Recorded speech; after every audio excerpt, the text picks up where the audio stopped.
So I should probably hit record. Guys, if you ever see this not ticking, it's because I haven't hit record. Hi, YouTube. So we've got the tunnel ability from the sand area. It's okay, you didn't miss much. We've mostly just been running around gathering items and talking about why I'm here and not in my studio, which doesn't exist yet. Whoops. Anyways, yeah, we won a race. We did win a race. That was actually one of the trickier ones. And Okay, so here's the bug gym. I don't know what else. Let me on my giant beast. She wants to be on her giant beast because she's evil, of course. And I've put that towards Wildcat of the Legion, and then Ross donated towards nothing. I'm riding in circles. Why are you riding in circles? I don't know. Okay, so that's going to the Ruby Streaminations, Oh, which I okay, can't don't spell know what's up correctly. there. Strange What's New next World, here? What's Streaminations, and Breath of Fireblock. Yeah, we know that there was a dude who needs water. That is actually in my mental to-do list. I'm guessing whenever we find the guy with the spyglass, they will be like, hey, have some water, and I'll be like, aha. And then Valerian donated and said, hey, Lore, you're dumb and ugly. And I'm like, oh, okay. It's true. It's all true. I am both dumb and ugly. No, you're not. I thought she wasn't even listening. So that's putting it towards Catch you. Victoria 3. What are you trying to catch? Some decorative Pokemon, apparently. And Dragon, Class 7, 8, and Victoria 3. And you didn't say don't bow. Thank you, Valerian. This is so cool. Oh, there's like a little battle area. I can ride my giant beast around the battle area. Wait, And can you then actually jump fight back things in there? down. Can you fight this stuff in there? No, there's nothing in there. There's just a battle area. Oh, okay. Well, never mind. Thank you, Valerian. For real. Much appreciated. Thank you. Sure. Hazard this. Hello, I'd like to fight this gym, please. Do I miss wearing the uniform? Honest to God, yes. I mean, obviously, I'm not wearing that uniform in here. You can ask my niece. It is freaking hot today. And like, it's just hot in general up here. We're on the 3rd story here. And there's an open, well, there's an uncovered window right there. So heat, just heat, is radiating into this room, and that's in addition to obviously the electronics, which are generating their own bit of heat. So we have the AC and we got a ceiling fan. It's just there's only so much that can do, you know.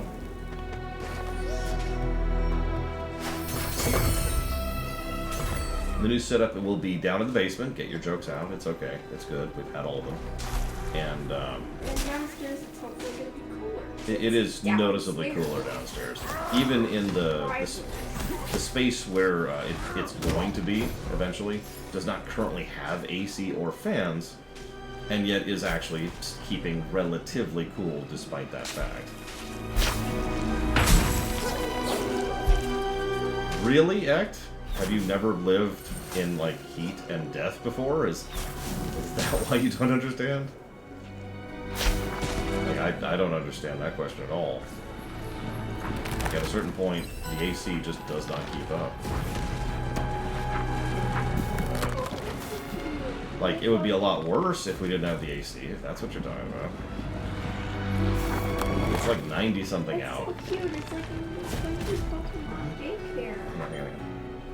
Oh, that's adorable. Why does it keep losing me?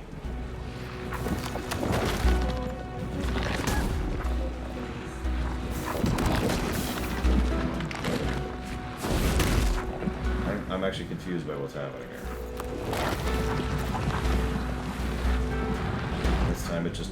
Well, nope, it lost me again. Over here? Over here? Or don't? What the crap? Okay, let's switch to analog for a second. There's analog.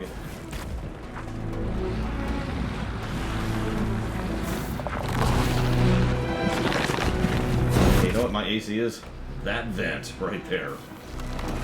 It's certainly helping, but it's still a billion degrees in here. Right on inside of the building. Ride-on should be able to do it indoors. All in favor of indoor ride-ons?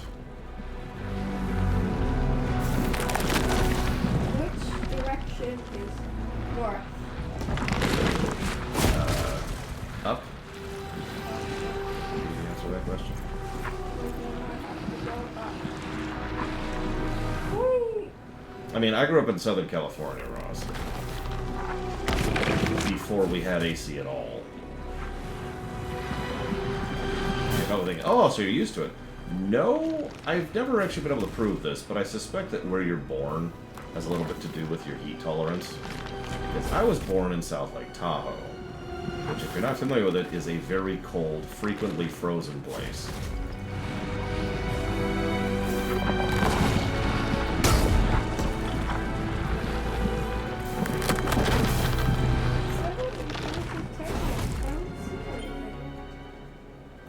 What are you linking me? I mean, fair enough, Braylon. No, I know what that is. My friend Gary has one of those. No, we have central air, and like I said, there's a vent up there. If I was actually going to be setting up in here full time, which I super am not doing, what I would do is I would get a window unit for that window, which would be kind of a pain to do because, again, we're on the 3rd story, but I'd figure it out. Hell with dealing with that nonsense. Come on, come this way. Why aren't you turning? I don't understand what I'm doing wrong here. I've got to do this at least twice more successfully.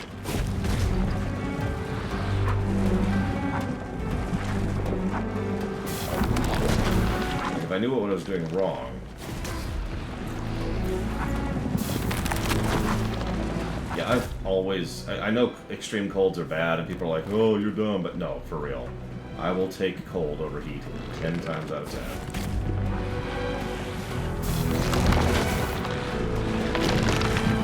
Why is it not turning?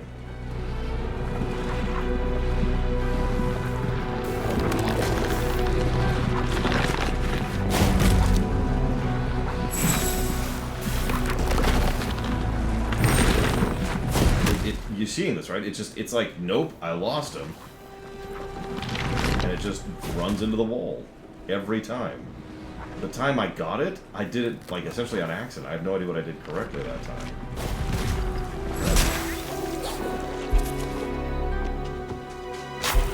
That's true. If I start taking off layers, Twitch will ban me.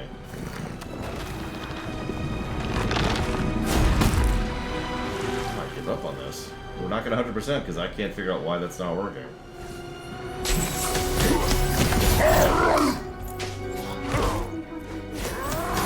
Well, because I'm trying to get this stupid tunneler to follow me, and he's like, no. I'm not going to follow you. Oh, wait, there's another tunneler. Okay, maybe we can get this one working. Over here, over here. Another tunneler. Come here.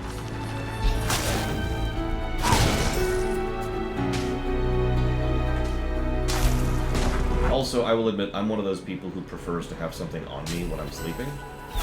You know what I mean, right? It could be just a sheet, but even in the heat, I prefer to have something there, otherwise I just feel uncomfortable. So, when it's cold, that sort of naturally inclines itself towards that.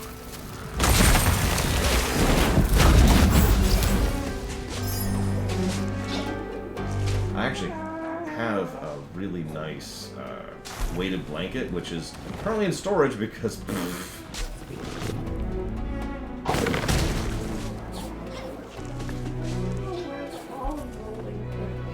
Where the what is? The olive rolling thing.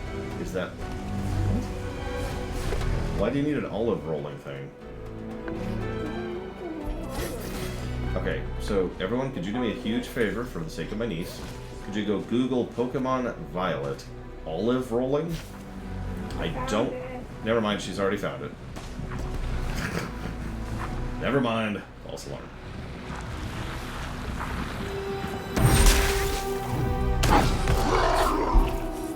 I can't believe that worked. Why is this so fun?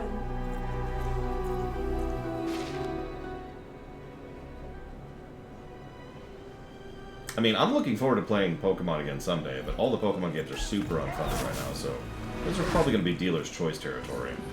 And I'm not dealer's choicing anything until, at the bare minimum, the Zelda block, the WoW block, and Dragon Age and Baldur's Gate 3 are all done. Oh, and obviously both of the Mario blocks we're walking into. Once all that's done, I'll start thinking about dealer's choicing again.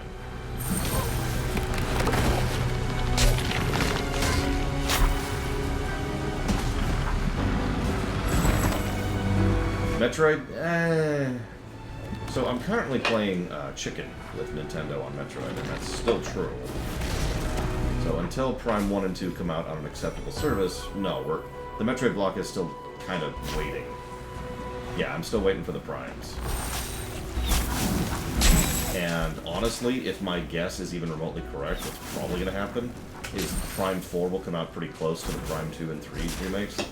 And so we'll just tack Prime 4 onto the list. And, you know, do it that way. Oh my gosh. Okay, this is a thing.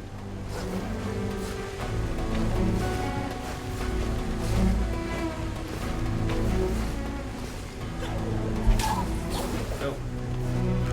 That's okay, we made it.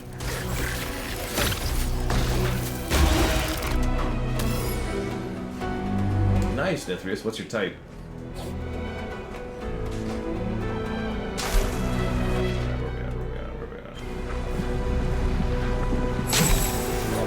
I'm looking forward to the Metroid block too, but like, there's a reason it's not even on the books right now. It's in the locked and waiting territory.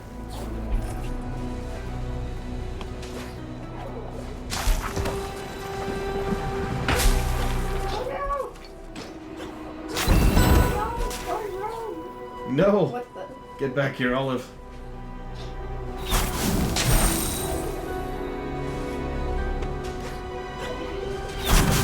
I mean, I guarantee you, like with near total certainty, the only things they're going to showcase at this next Nintendo Direct is like mobile crap that nobody cares about.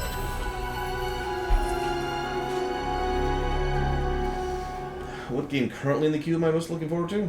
I mean, other than Mario Odyssey, because it's Mario Odyssey. Hi, Jamfell. Whoa, whoa, whoa, whoa, whoa. Oh, jeez, oh, jeez. Okay, this is my life now. Oh god, it's slower than I thought it was. Oh god, and it's molten. Oh god, why is there death? Why is there death? Why is there molten death? Why is this my life?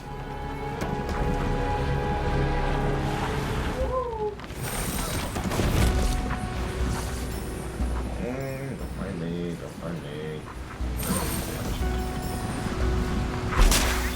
Takes damage to save time. Man, my week has been hell. I've been having fun with my niece, though. We've been playing City Skylines, and she's been building a very successful, I think is the word I want to use. Successful city. The biggest issue we keep running into, though, Poo water. Is poo water.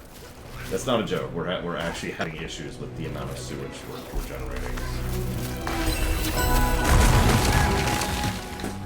Everything else is pretty much a solved issue at this point. I think everything's dealt with, but you just can't keep ahead of the poo water.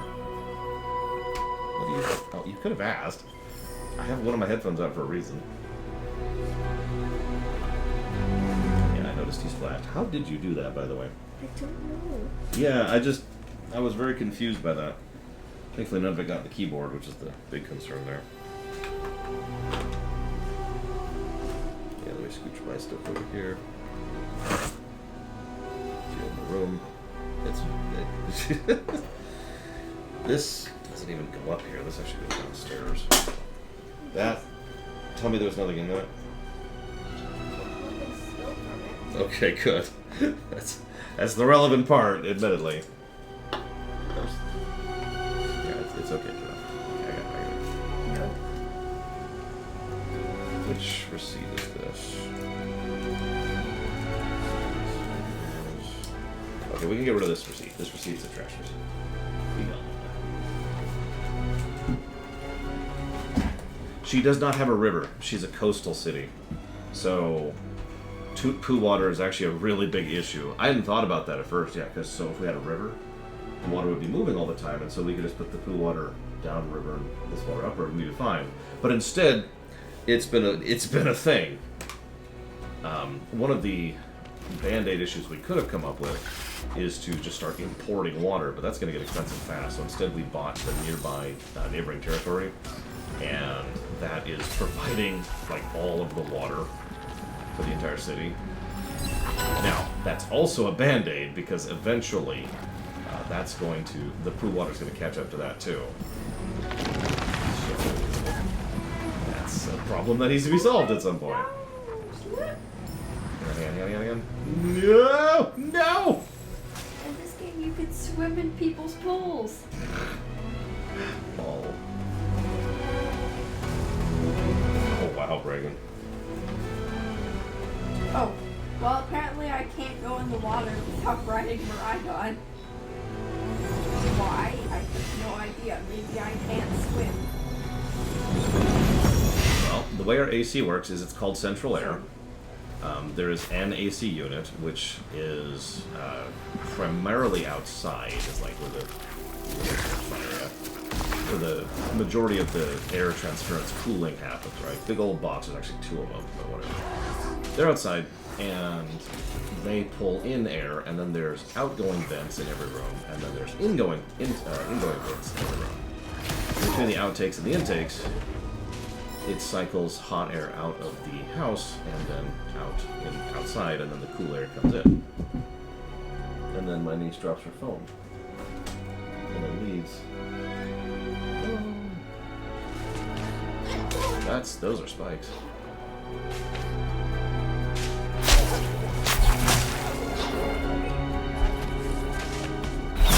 Yeah, central air cools a room. Cools the house. That's called that. Now, generally speaking, central air is actually better than individual air. It's, among other things, cheaper, more efficient, and generally keeps the whole house a little bit cooler if it's set up properly. The catch is it's also going to keep your overall house... how do I explain this? So, it won't keep my room the way I want it to be.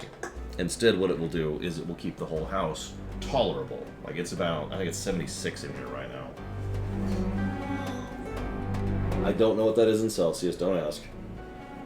And you might think, 76 is good. No, it really isn't. It's way too damn hot. Excuse me, it's actually 77 in here right now.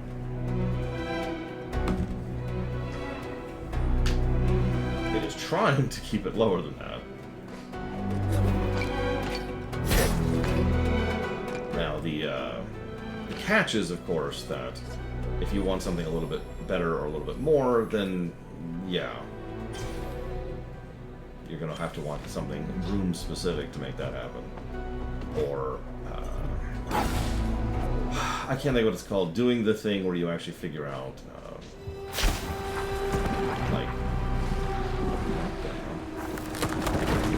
where you figure out how to keep someplace cool. Temperature engineering? God, I can't remember what that's called. There's a term for that. I've actually had to do it before. For the apartment I was in, I had to do temperature engineering and actually sit down with formulas and math to figure out what the crap.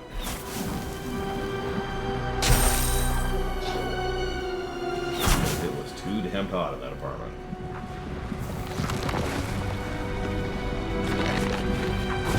And again, all the AC in the world can't keep up at a certain point.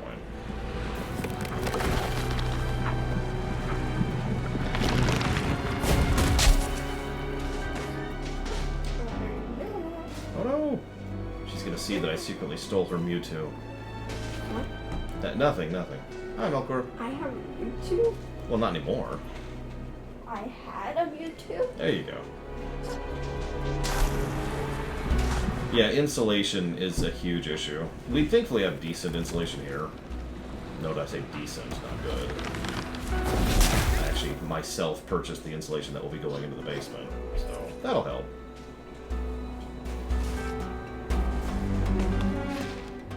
Oh, you don't have to tell me how's this. 1, 2, 3, 4 places I lived ago, I actually had a room unit. Window unit, specifically, and that worked out very nicely for me. Listen, I'm not eating almonds. I don't even like almonds. I'm glad you're liking it, Melkor. I remember liking it quite a bit, but I've never finished it. It's the only 2D Mario I have not 100%ed. Or, that's not true. It's one of very few 2D Marios I've never 100%ed. And it's the only one I haven't beaten, because by that point I was saving it for the stream. Me too, Melkor. I'm really looking forward to it. Okay, come on, pay attention more.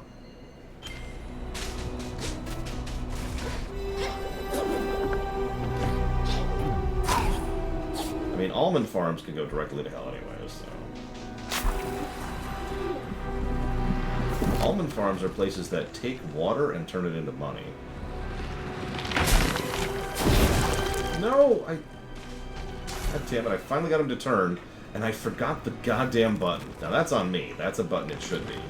Dash should be on R1, so that's my fault. But I still feel very angry about this because of how hard it is to get these things to turn. Look at this. I've never figured out what gets them to turn. Even to this moment, I don't know what to do right or wrong. They just, sometimes they turn and sometimes they don't. That time. And that time it decided not to grab him, so that's cool. That's cool. So I need to be further away? Or closer? Let's try getting really close. Nope, that didn't do anything. Let's try getting really far away. Like way over here. Like, yeah, I'm way over here. Nope, that didn't do anything. Okay. So, my brother-in-law just got back from Montana, and yeah, can confirm. There we go. Seed. I really wanted that seed. Even though I don't 100%, I want to at least get the seeds, you know?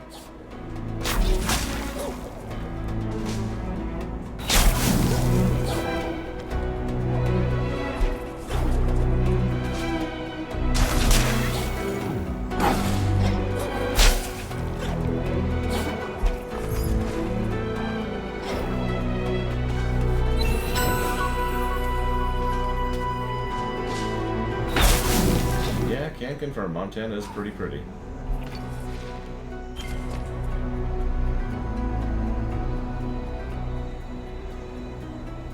I mean, I just one-shotted all the bug gym leader's Pokemon. Aw, that poor leader. Including her Teddiursa, which was terrestrialized. Aw. And none of them attacked me. Got the chance to attack me. I just used Air Slash. Because apparently it's super effective against Sponge-type Pokemon. Oh, that makes sense. Flying.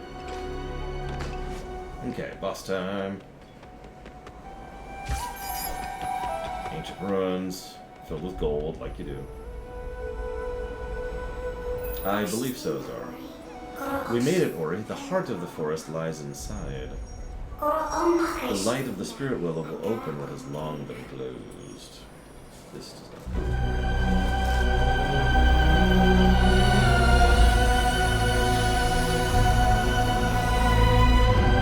Oh, do we have to do this one last?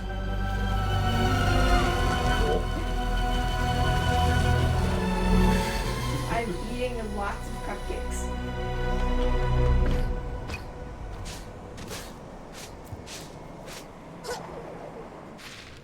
I do like cupcakes.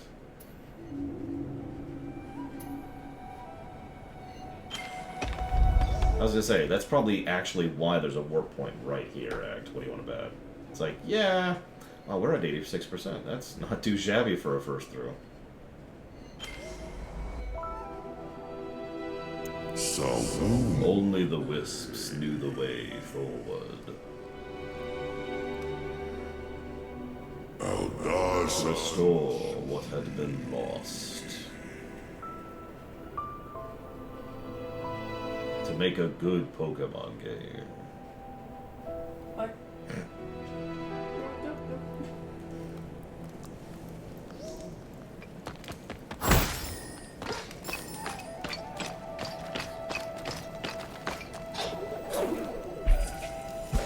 One of the answers was pretty rough.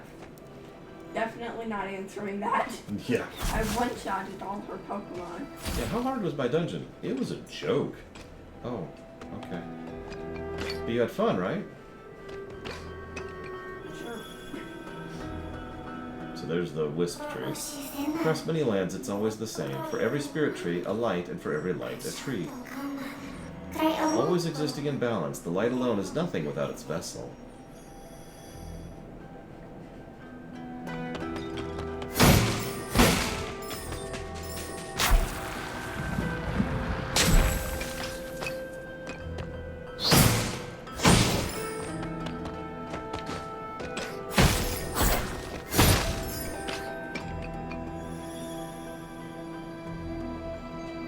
while the light is eternal, no tree can last forever. When the willow grew old and her branches barren, she could no longer care for her light. It shattered and we became mere wisps of what once was.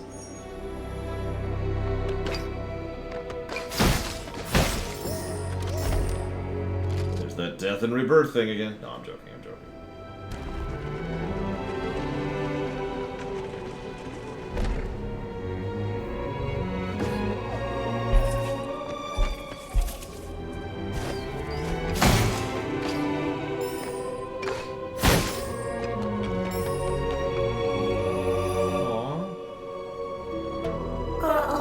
Children, the spirit of Niwen, suffered in the decay.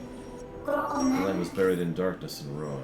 The spirits were no more, and all seemed lost. Oh, that's so cute.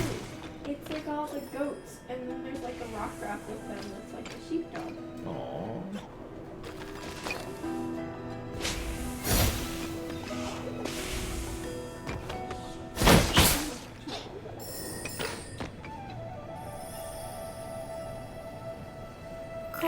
But it was foretold that hope would come. Hope would open our eyes to see through the darkness. Hope would return the memory of what was forgotten and bring us strength when we were weak. That is how the world heals. That is how the cycle continues. Frickin' nature, I swear. Just die already. God.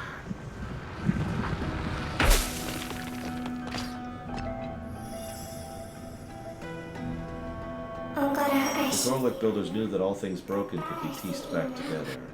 Here they protected the most fragile wisp, the heart of the forest. We sense its presence nearby. The light will be whole once more, but probably after a boss fight.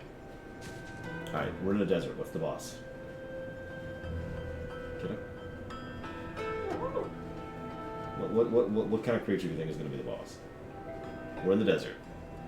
A giant sandworm. Okay, she thinks it's going to be a giant sandworm. It's going to be a lava monster. A lava monster. I mean... You're in a lava-looking area. It's kind of warm, but, you know. Interesting. A giant coyote. And we're playing the Roadrunner, of course.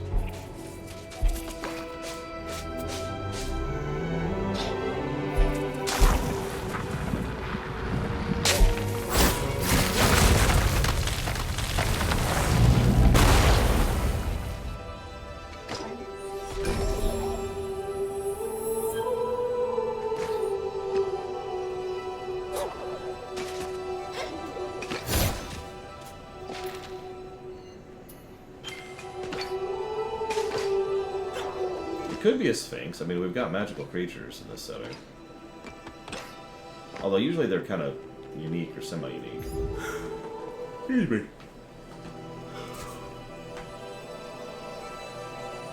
It's gonna be that guy. Actually, it being a Gorlek wouldn't surprise me.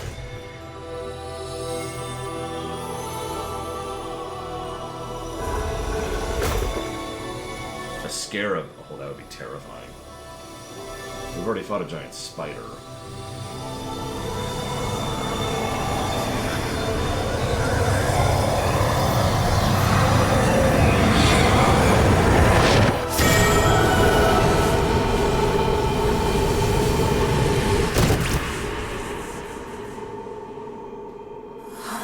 With the spirit will is passing, my light faltered. Now I am whole once more. I am Seer, the destructor of worlds. Oh, no. I sort of thought that's the direction they were going to go with for a second. I was the decay all along. Okay, here we go. It's a giant sandworm. You're right. It's a lava sandworm. You were right twice. Time to run. Time to get eaten instantly. Okay, we're gonna go the other way, apparently. Oh my gosh. Oh, I can jump so high.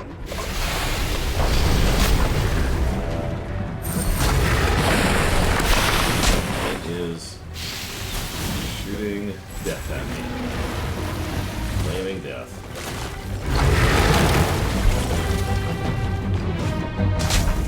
Thank you.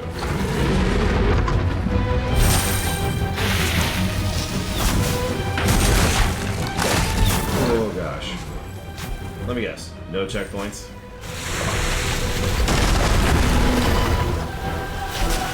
Probably aren't any. There haven't been for any of these so far. They were in the first game. Once. Oh yeah, all the way at the beginning. Well, there's my answer. Negative to gameplay. Probably plus to story, but definitely negative gameplay.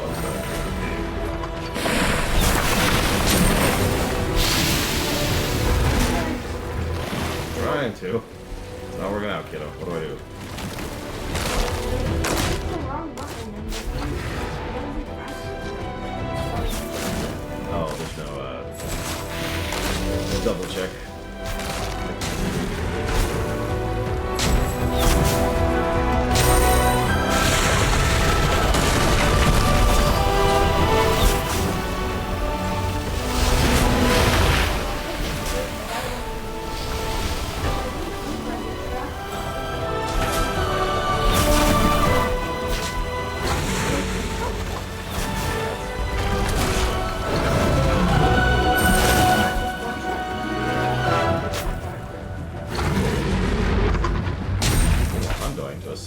That's shooting magma at me.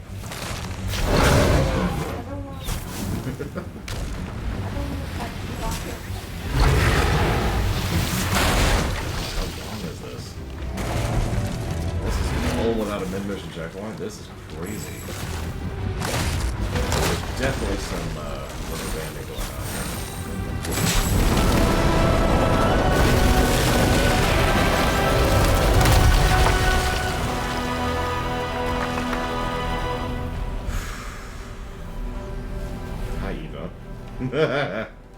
sorry, lava worm.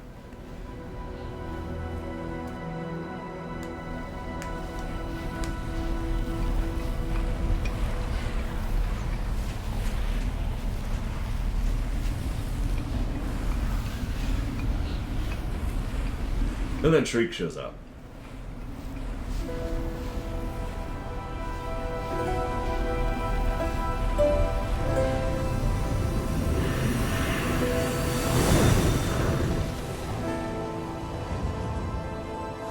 There it is, alright. The Willow, Mother of Light. Only the Weeping Ridge stands in the way. Oh, is that all?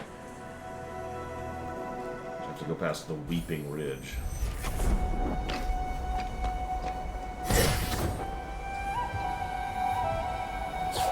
Whatever that is. Whoa, okay.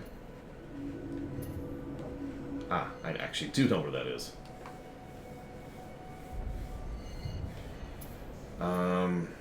What did we miss? Oh, okay, I was just gonna get that look there. Yeah, actually ditto Blindfolded Birdwatcher. Which is funny, because the other big tree from the last game didn't look like that at all.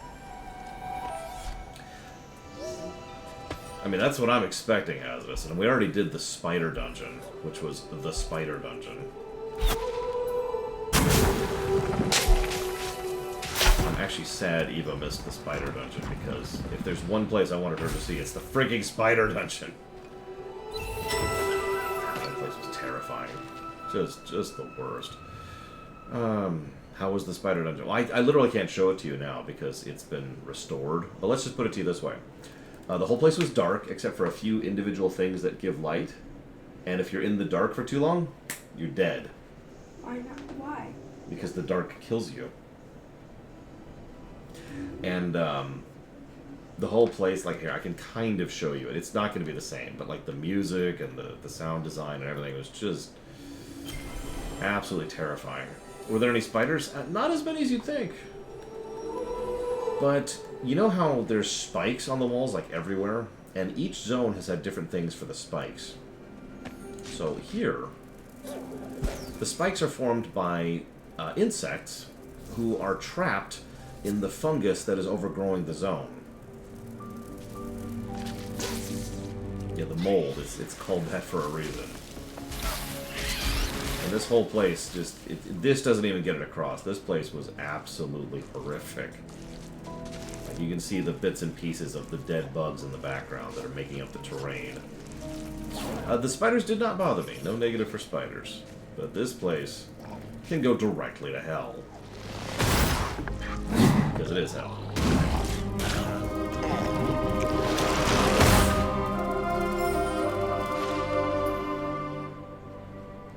So anyways, that was nightmarishly horrific. I never did figure out how to get that stupid thing. Let's go back up here. Yeah, the mold was just... Ugh. Golden honeycomb, as opposed to the silver honeycomb, which is obviously very different.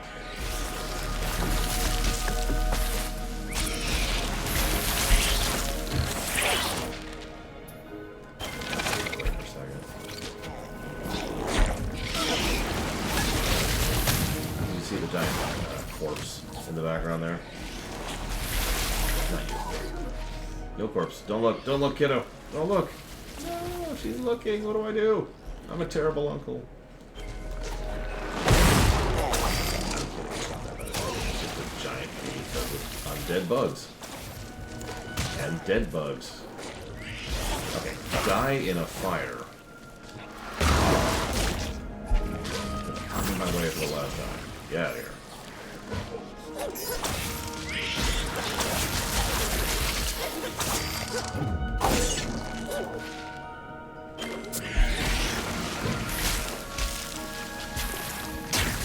Yeah, I kind of beelined to this dungeon because I knew it was going to be horrible and I just kind of wanted to get it over with. I was right. Mora's probably still there. I need to write her name down somewhere.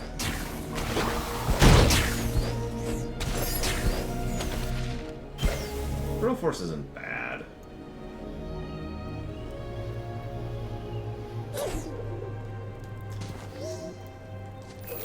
You're the spirit who cured our mother. It saddened us seeing her change like that. It scared us. But she is better now. Thank you, spirit. You're welcome. Please get 50 miles away from me. What is it? It's a spider. We've never been out of the web before. It's different up here. Less dark, less damp. We miss our web. Well, then go back down to it. And never come back.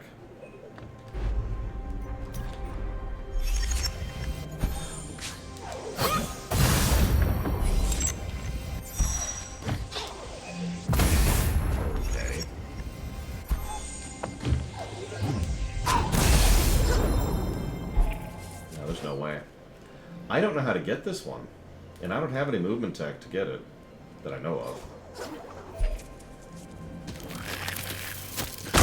I'm okay with it continuing to be alive, Evo, as long as it's a billion miles from me.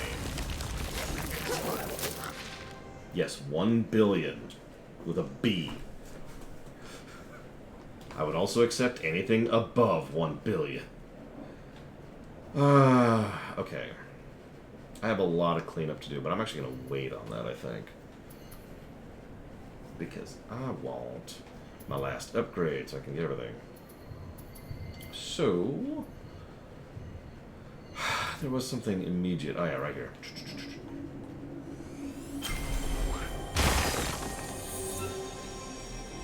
Listen, Evo, if you have a pit spider, that's okay, as long as it's a billion miles that way.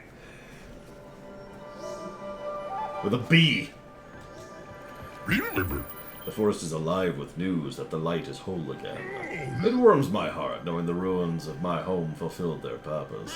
Now go to the light, where we don't have enough stuff to do. Okay, so let's go grab this. Let's hit the wrong button. There, I'm throwing. Let's drill into this.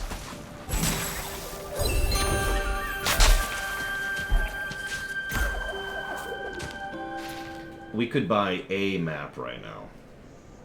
And there are 3, so we need 9,000 to do all the maps. Oh, thank you for reminding me, Hazardous. I would have no reason to ever talk to again. Look at that. Is that a spy black glass? I could really use one of those. Then I wouldn't have to follow you so closely. Not that I follow you. Everywhere. Here, have this canteen. It's filled with delicious water. That's 2 for 1. Thanks. Oh, the visuals on this game are bonkers, Evo. Like, the first game looked good, this game looks amazing. I say without hyperbole, this is one of the best looking games I've ever seen. Not as good as FF6, of course. I'm joking. This game looks better than FF6. I would honestly say this... So, we've actually had several really, really, really good-looking games lately. Diablo 2, the remaster specifically, is one of them. World of Warcraft obviously qualifies. My niece, and your video game now.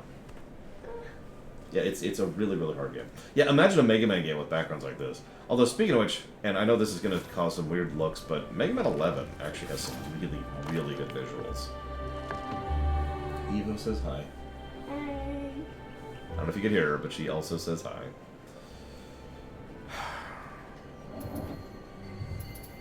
I will admit the controls are not great.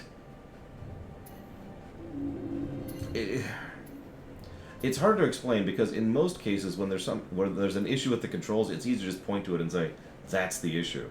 But yeah, there's some finickiness with the controls, and I think it really has to do with the fact that this is a Unity game. You. No, I catch you.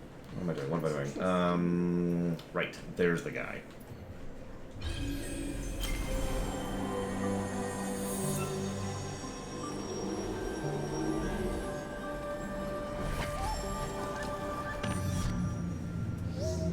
Yeah, okay.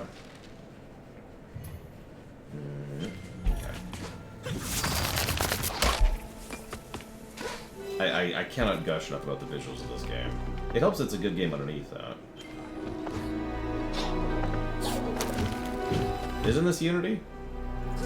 Someone correct and or correlate, please.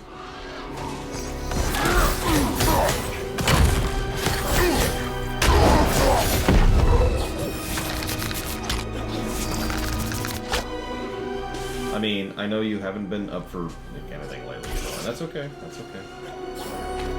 You didn't give my opinion.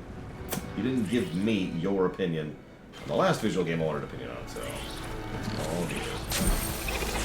We here at the Lore Walkers are tolerant of people having bad days, because we have bad days all the time, including this entire last week. That's not true. It's actually been awesome hanging out with my kiddo and taking care of the little ones. It's been very, very tiring. Now, if I could, like, have an Enertron, the last week would have been fine.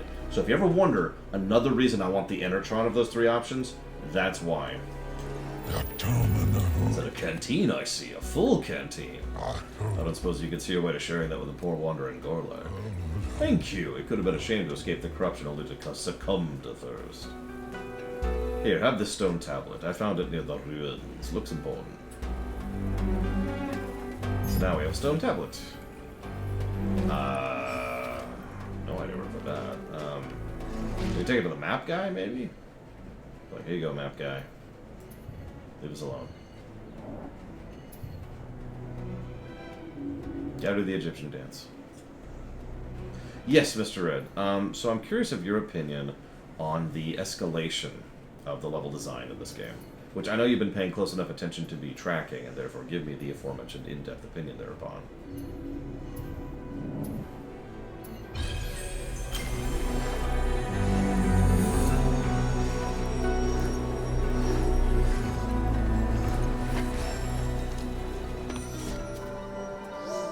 Also, give me your opinion on how much Lotro's quest design turbo sucks.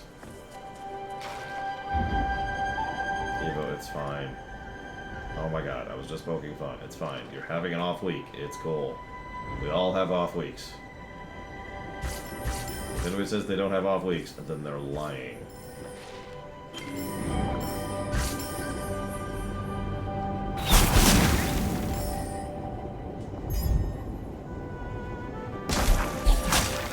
That would be terrifying as just awesome, but terrifying. Or they're narcissists. Yeah, that's valid, Sorora. That's valid. By the way, hope you're having fun at E3. Or not E3. Oh god, I can't think of the acronym. I know what you're at. I just can't think of what the name of it is. Nah, man. Stone tablet path might be familiar. That might be part of a map stone. Legend say it reveals the location of countless versions. Evo, that's it. Evo. Nightmare ruin. Okay, so. Screw it.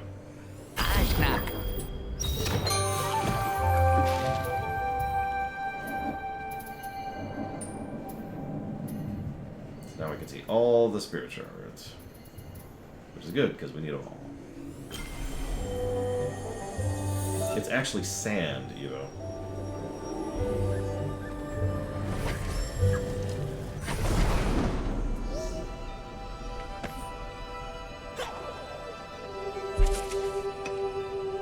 Listen, we here at the Lore Walkers are totally cool with emulation, but point being,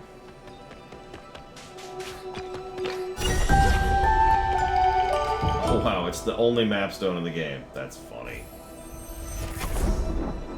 All secrets have been marked on your map. Then why did I just...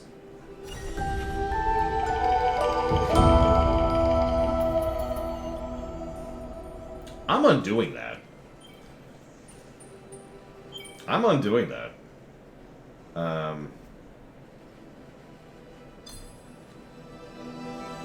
That was 4,000 money that I do not have to spare.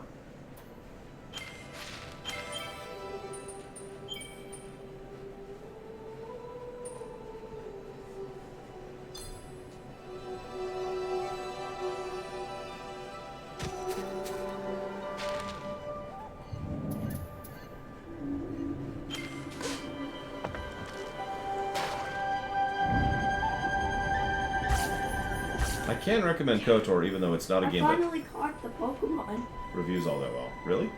Finally. Yay! Although I can't use it because it's like level 38 or something, and I can only catch it only level that like I can catch in a day are like level 25. And my highest level Pokemon is like level 29 because he's my starter. Oh. Or like that'll be soon. Soon, though. Soon you'll have a level 50 billion. Well, maybe not, but...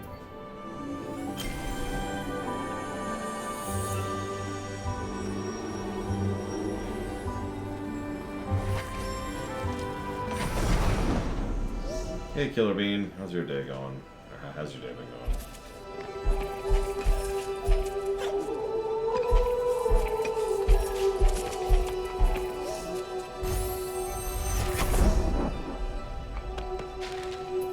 Okay, so hypothetically, not like that's the same as getting all the secrets. I mean, look at that.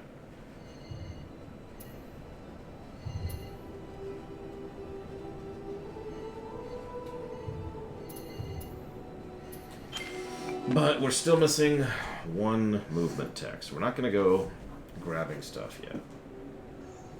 Find the ancient mapstone. I just did that. Jesus, game. I hadn't completed the quest yet.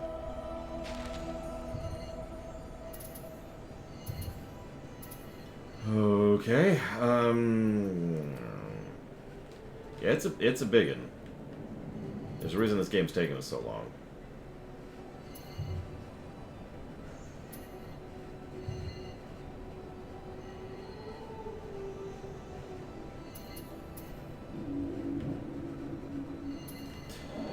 Well, whatever. We will... it's very dense. There's not a lot of padding or fat here, unlike, well, Soten or Bloodstained. Or, frankly, Hollow Knight, while we're on the subject.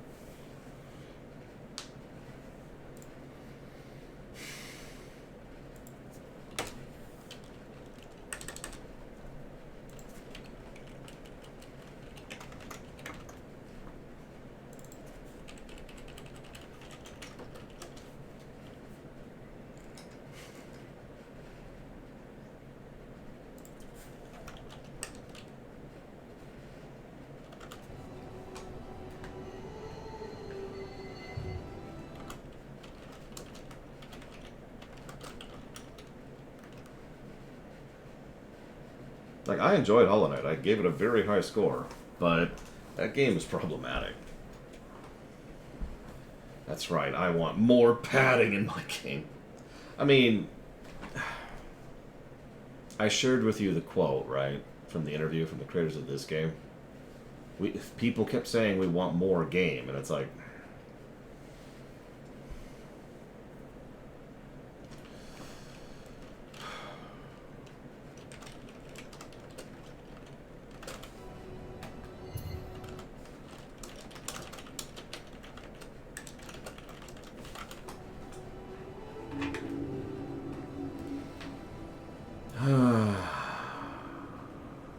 Right, so I'm just gonna progress the plot.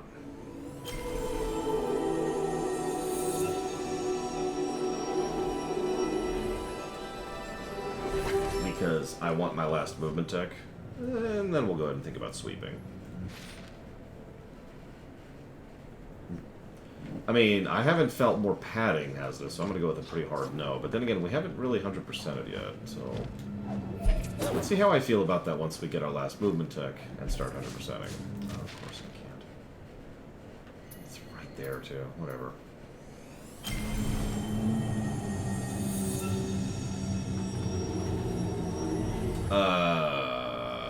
The videos channel, I would say, act. Or something that off-topic.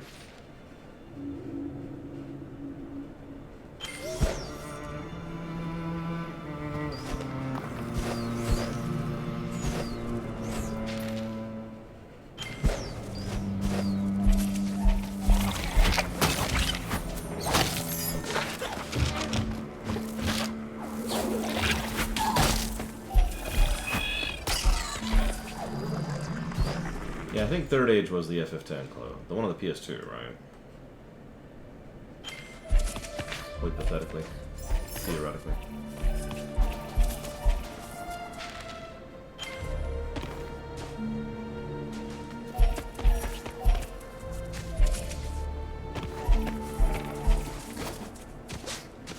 Apparently it was on the GameCube as well. Who knew?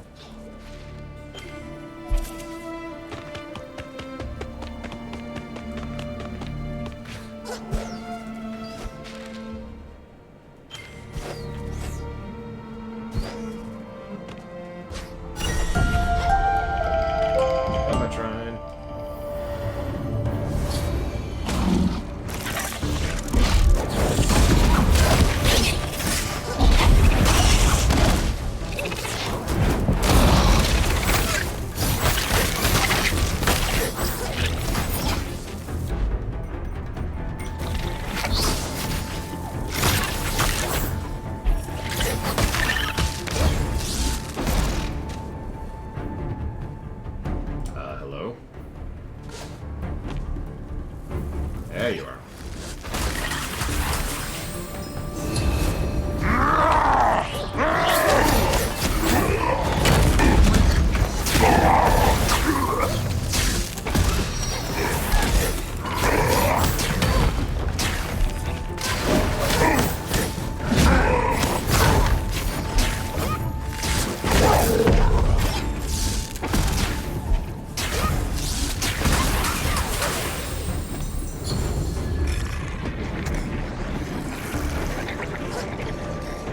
That's terrifying.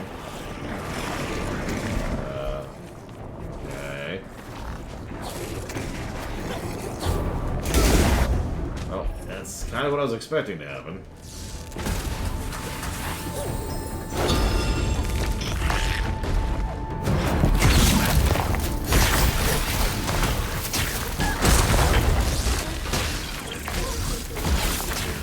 You'll never find it. Or it's 5 feet in front of you. That's usually what that is. Right there. Past all the super high level. They're super high level. I just want to get to the Flareon. I do like Flareons. Right. Oh god. I think this is the exit. Did you find it? I made it. Yay! I told you you'd find it. You didn't believe me. Oh, no, the Pokestop up here. That's good. So where's that Flareon? Let me just make sure it didn't take me so long to get here. The Flareon Outbreak's still there. I gotta go heal my Pokemon. Oh, real quick? Or else you'll lose it all. Nah, I'm just joking. You'll probably be fine.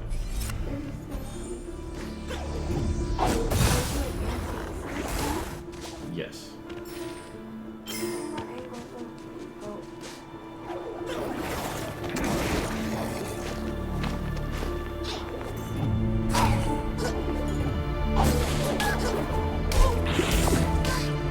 Okay.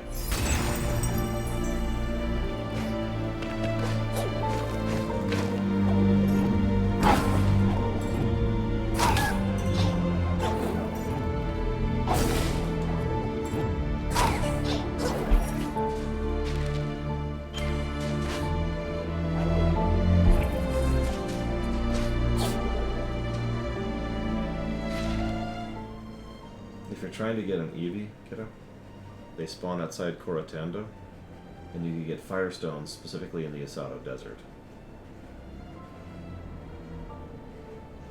Did you hear me? Yeah, but there's a Flareon Outbreak. Okay. Thank you, Nithrius. Oh my god, it's so cute.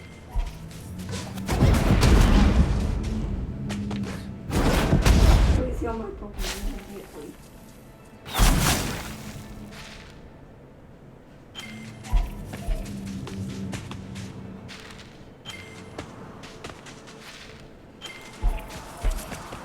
Pokemon like what?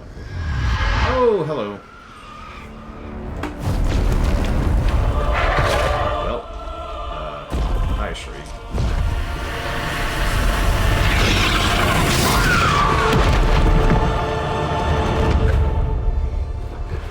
I don't think she likes that.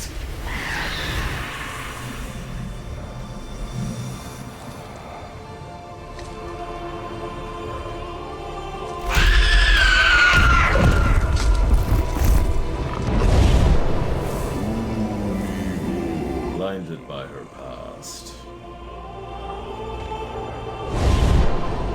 Interesting that the tentacles become her shadow wings. Shriek rejected the warmth she once sought.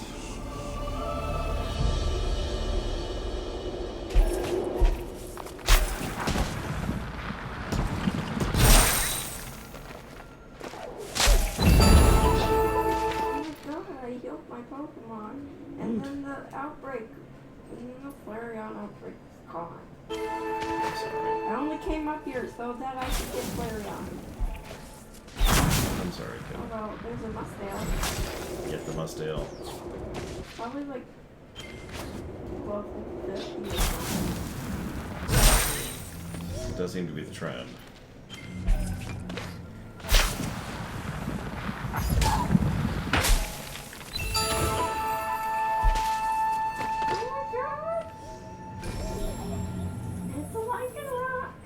No, no, Czar. Midnight form. This is a completely new owl. 42. Named Shriek, I'm gonna have to get it. who was born deformed and mutated, and essentially is an undead owl. Probably also cursed, if we're being honest. Like, based on what we've seen, she's probably cursed.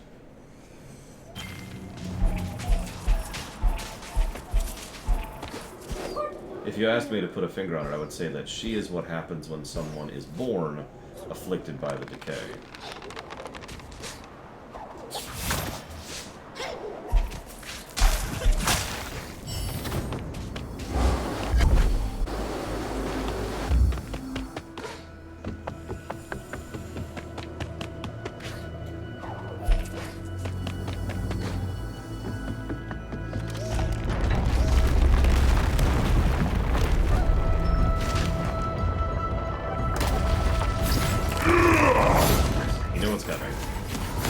Played a beat 'em up game before. I took a lot of cues from beat 'em up games. Kind of strange.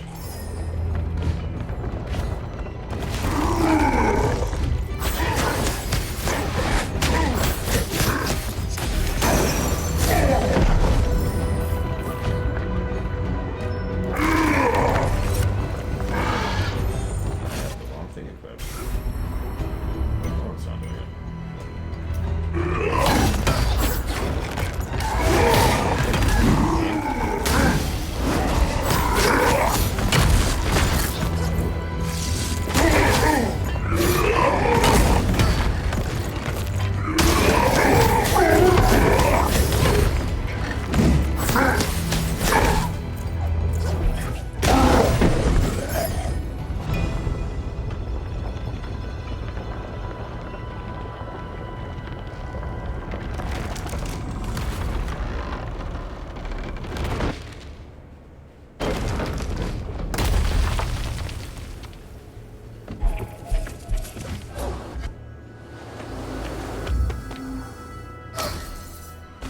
Instant death.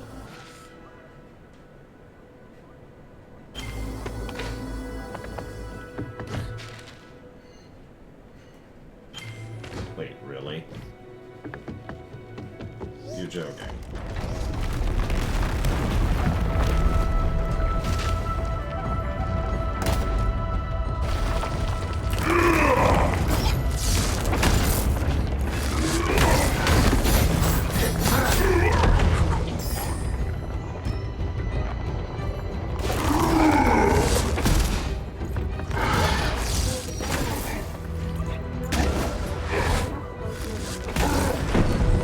Oh, you can probably catch it.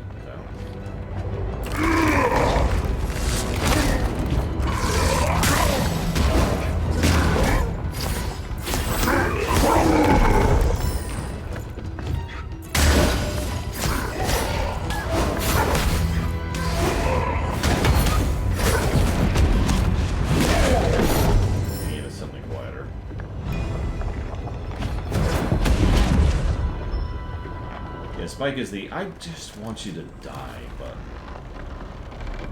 just stop being alive.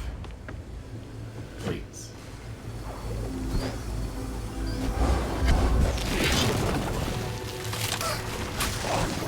Fun enemies in here. Oh my goodness.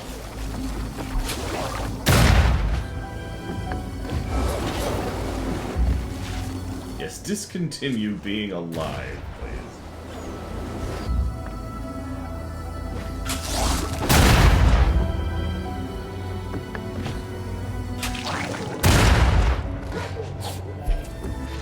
This is a fun place.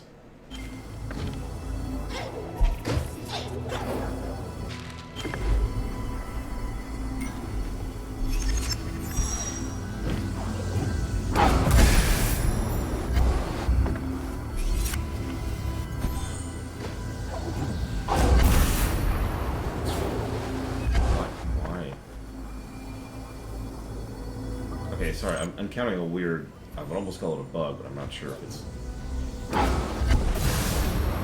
There's a bug where you can't see my character. Just gonna do that, just gonna do that. Why can't you see your character? Oh, I can see my character. Okay, she's fixed the bug, we're okay. Final movement tech. Ability to kill everything. Launch, which we had in the first game.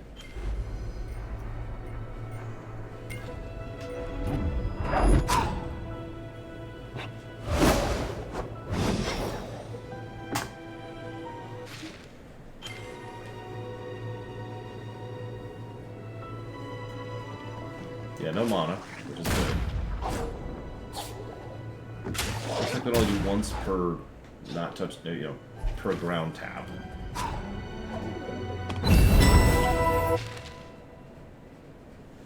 Limiter there.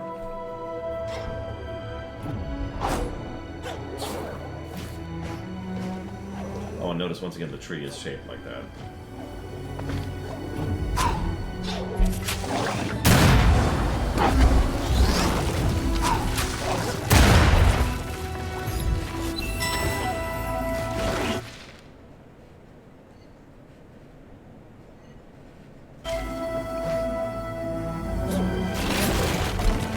I mean, Pokemon Violet is a very good game by pretty much every account.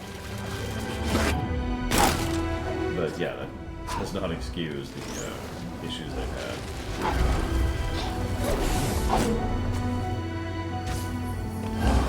I even understand why they have the issues they have. I don't care.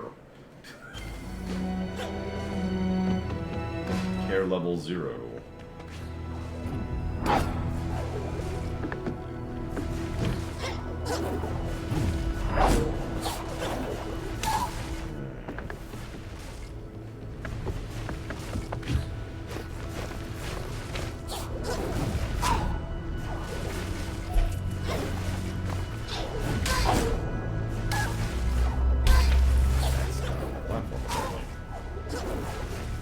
Okay, cool. I'm just gonna fail at everything.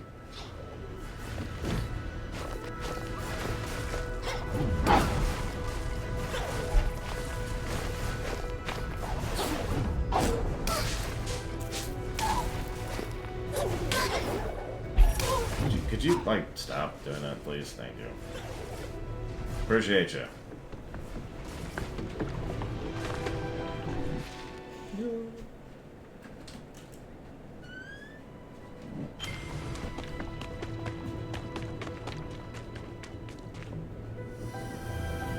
This looks like a healthy place.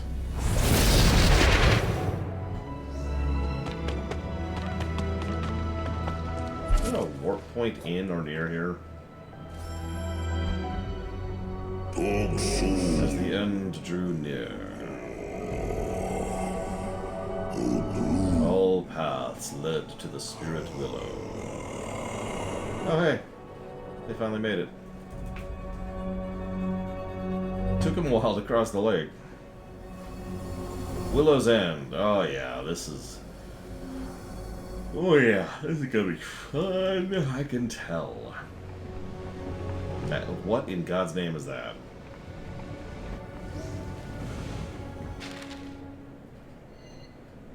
Well, there's the warp point.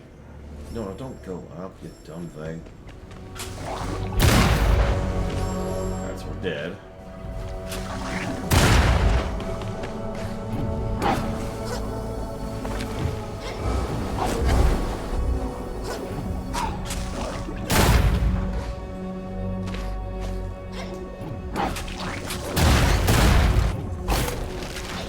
What is that?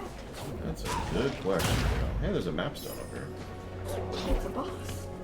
Oh, it's the map die. On Here we are under the roots of the Great Willow that once gave life to this land. Oh, I just didn't know, or I didn't realize decay had cut to the very heart of Newen. Ah, Seeing this, Toke was right to be worried. you know. And look, I usually do charge for my services, but given the circumstances, this one's on me. Yeah, this place is turbo run. Yep, final dungeon. Oh, Is Gamma. this what will happen to the rest of Newen? Mountains and valleys and rivers and glades? All distorted and erased in destruction? Yes. Unless we can fix it. We have to get rid of all the creep parts, apparently. But we're not going to do that. We're out. We're done. Screw this place. How dare you? What? I'm tired of fixing the world. I want to destroy it! So thank you, need to Command and fix Conquer. the world. Always appreciate it. If you know what you want to put that sub towards, please let me know. Okay. So let's do this sequentially, shall we? The BRPG block. You got it. Let's pause the game in the middle of teleporting.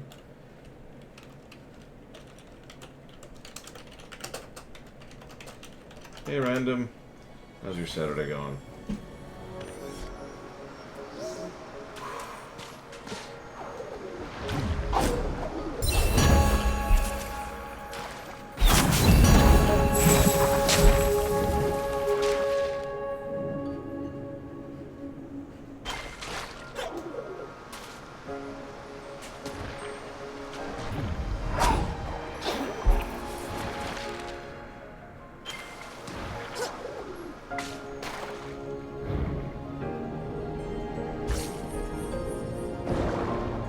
So as we're going through here, I wish Evo was here, because that would be really helpful. I want you all to be doing me a favor. I want you to kind of gauge the visuals as we go, and I kind of want you to tell me which one looks best, like which zone. I'm going to be warping and zooming around a little bit, but I need you to be paying attention, because I need an actual judgment on this. It's going to affect the review.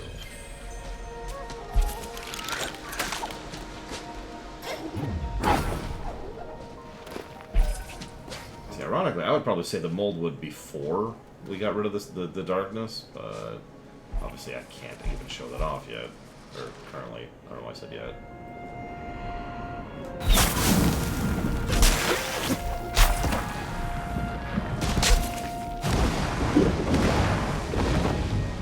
Close.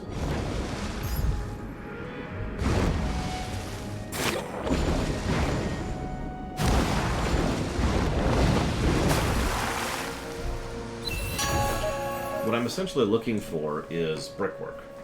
The only thing we care about. I don't care about aesthetics, you know that. I care about which place has the most, and it is the most successful in making it look like the place that it is.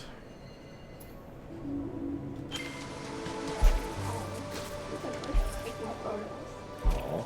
I would definitely take photos if I was in this. I mean, I would too. Are you kidding me? Hell, I'd take photos if I just looked at Pokemon in general. You've played Pokemon Snap. This bread looks good. Eat the bread.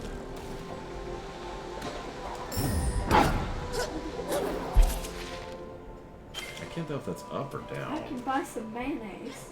Why would you buy mayonnaise? I know, but I can. Oh, that's always nice to know. Just in case you And some decide cream cheese. you want mayonnaise and cream cheese. Wow, that sounds Can I terrible. make a cheese? I can make a cheese and make it right. You can buy the ingredients to make a cheese and jam sandwich. That sounds honestly really terrible, kiddo. Yeah, I wouldn't do that.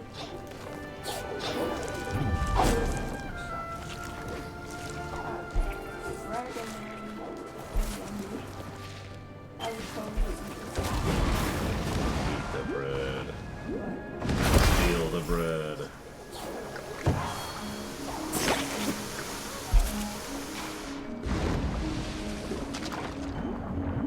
There it is.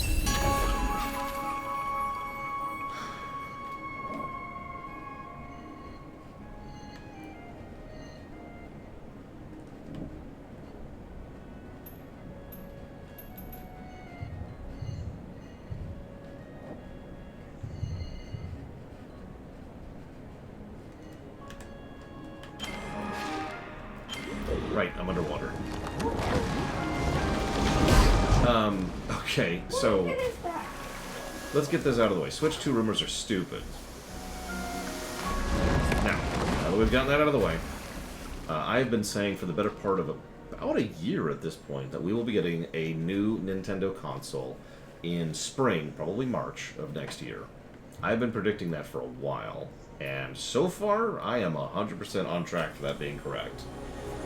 That prediction, if you're curious, comes from watching things like development trends, circuit production lines, because they've been having issues getting certain kinds of microchips, the development cycles of when they're releasing certain games, because one of the things Nintendo is very common to do is they will develop games and then release them relative to like an overarching plan of schedule rather than just when they're done, because they can afford to do that.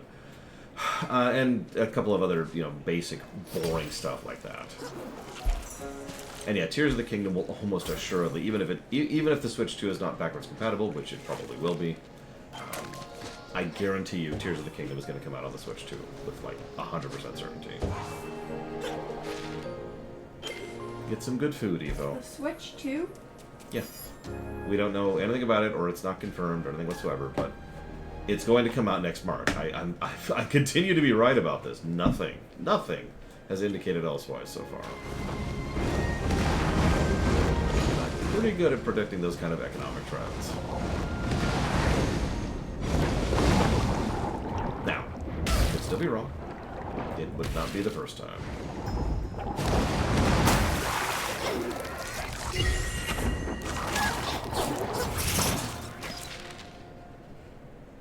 Luma pools, 100%. See, the thing is, the reason I say it would be bonkers if it's not backwards compatible has nothing to do with us or customer friendliness or caring about your audience. Absolutely murder us with pedal. Why would you do that? I'm not doing it. The Floet's doing it. Are you sure it's not What you? even is a Floet? I have no idea. It's because from a purely financial perspective, it would be financial suicide to introduce a brand new console without making it backwards compatible in an environment where the Switch is already selling as bonkers well as it is. Like, look at the Switch sales for this last quarter. And also, even if you ignore the basic reality of that sentence, we have tangible market data that proves that no, really. And of course, Nintendo themselves are well aware of the value of one-off compatibility, because they've done that multiple times. The Switch itself was one of the first consoles they put out in a long time that was not backwards compatible. Why was the PS3 not backwards compatible? Well, it was. If you remember. When the PS3 came out, it was backwards compatible. What is backwards compatible? Imagine if the Switch 2 comes out, right? And you could just take your Switch games and plug it into the Switch 2 and play them on the Switch 2. That's backwards compatibility. They should definitely do that for the Switch. Agreed. Which it will. Next March. I'm telling you. I'm arrogant What enough to about just say that. Minecraft 2? Minecraft 2 will never come out.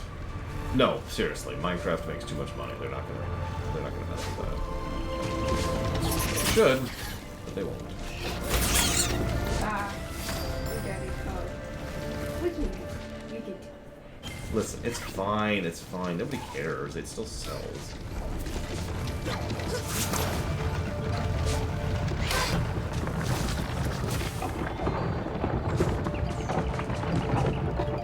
And also, instead of having Java and like Bedrock Edition, they should just have one Minecraft that you can get on all devices. I mean, I kind of agree with that, although I do get the Education Edition. I'll give them that one. Yeah, we can keep that one. That one's fine. Yeah, that makes sense. It's basically a completely separate game. That is arguably the issue, too. Maintain that many SKUs at once is a thing. Excuse me. You were probably thinking of the PS4, which is not backwards compatible. So there's two big reasons why the PS4 was not backwards compatible that I know of. Let me end that aperture there.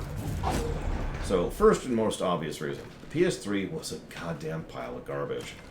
I don't mean in terms of its library or its controller, which I'm literally using a PS3 controller right now. No, I mean entirely in terms of its hardware. That thing is awful. Just the worst to play with.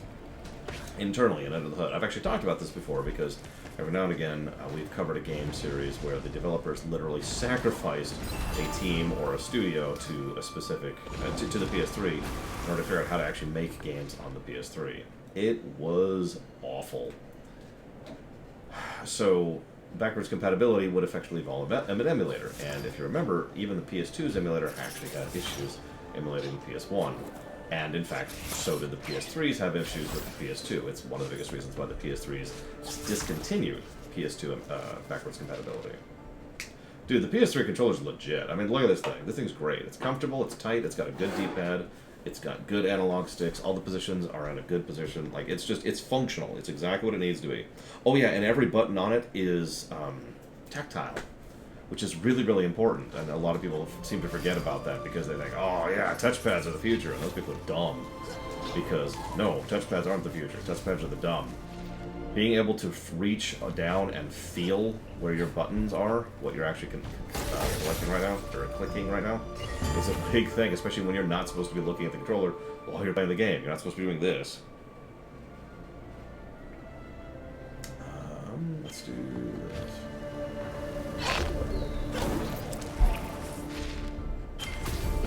Listen, the Steam Deck fanboys, all two of them, can suck a lemon.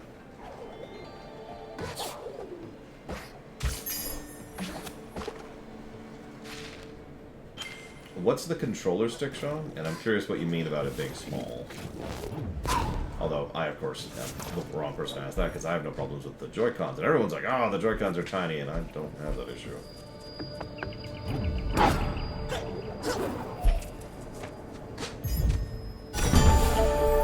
Oh, sorry. You mean the Steam Deck, the thing I have right there, not the Steam controller, which for some reason my brain translated what you said as the Steam controller. I don't know why. Don't ask me. No, don't ask.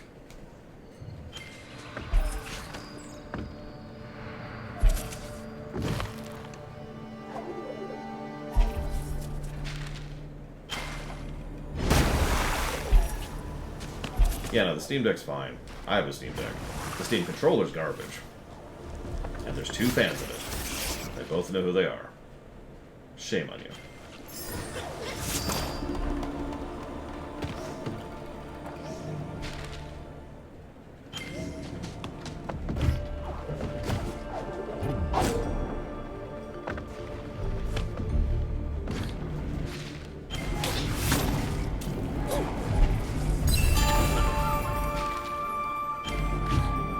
What I find really sad, and I feel kind of elitist about this, or not elitist, privileged, dumb, I don't know. I have a Steam Deck that I basically don't use. Although in my defense, it's because I don't really have time. And also, that's not why I got it. I got it for long-term purposes. That Steam Deck is going to be there for, 10 years from now when I want to play Mega Man, Or when I want to go back through Hat in Time again. No, you're right, Random. The rumors are dumb. That's why I had to clarify. There's no rumor here. I have speculation. PC games on bed? So I don't know about how your life goes, Act, but when I go downstairs to go to sleep, I usually have about 5 minutes left in my day before I get to sleep. Because I have a very hard time getting to sleep, so I have to go through a whole thing to mentally get myself into the right mode in order to fall asleep. So I don't really have that availability to just chill out on my bed and play video games. You might be thinking, well, why not play it while you're just hanging out in any time at all that you have in your life?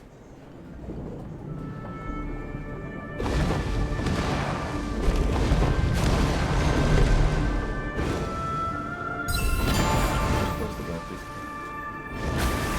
Thank you.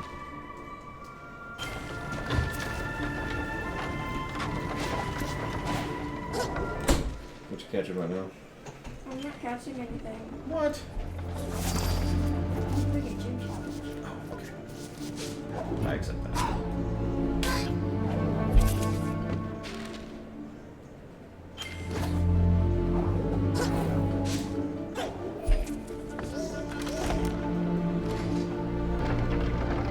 Oh yeah, sorry, you asked me an AMD question. Do you mind repeating it? Because I kind of missed it.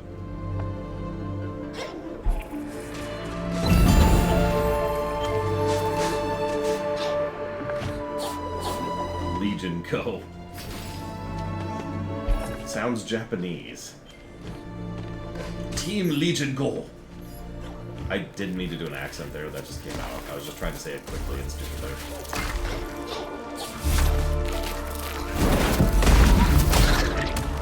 You can do that.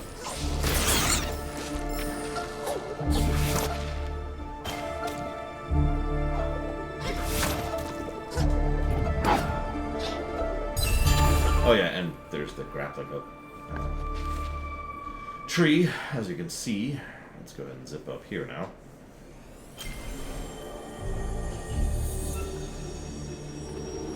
Oh, for Christ's sakes. I know you're joking, prisoners, but I'm not racist. That's dumb. Racism is dumb. Hello? Let me do the thing.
Anyways, point being, racism's done. Any questions? I mean, it really is. Have you ever actually thought about it? Like, I know that sounds like a strange statement, but you ever think logically about crap like that? And it's like, wait.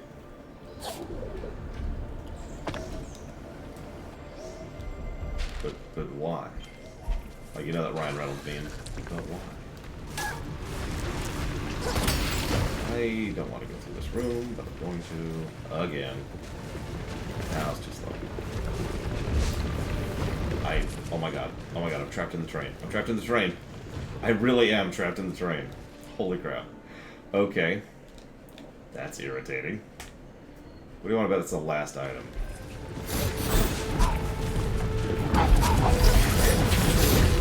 Wait.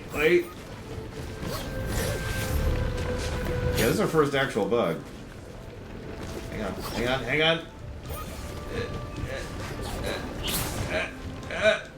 We're still in the wall. We're in the wall. Wait. Can we get pushed out of the wall? What in God's name? We're literally just in the wall. We're just in the geometry. This is just my life now, is we're just stuck in the geometry. And of course we can't come out of the geometry because there's collision, like it's supposed to.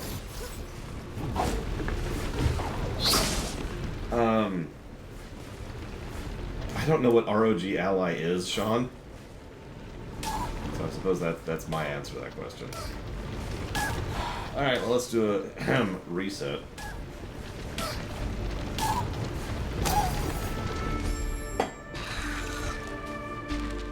So anyways... Oh, the Asus Steam Deck.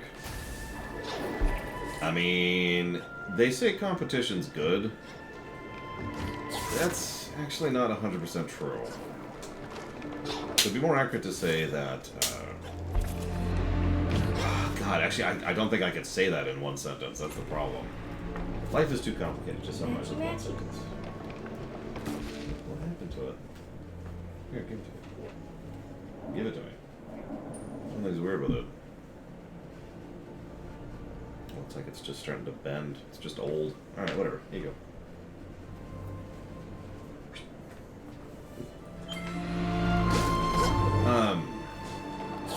You know, I don't feel like talking about competition right now. Point being, there's a difference between competition and Me Tooism, for lack of a better way to call that.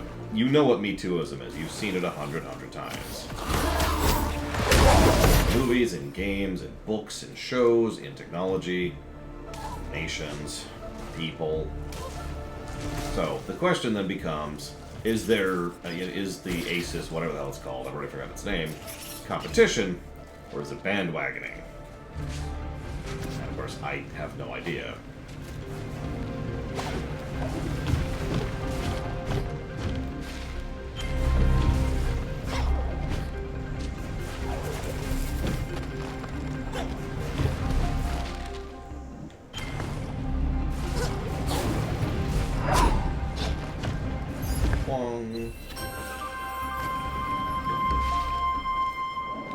Oh yeah, there's also, hey, 100%. There's also bad competition, aka, oh yeah, we're totally competitors.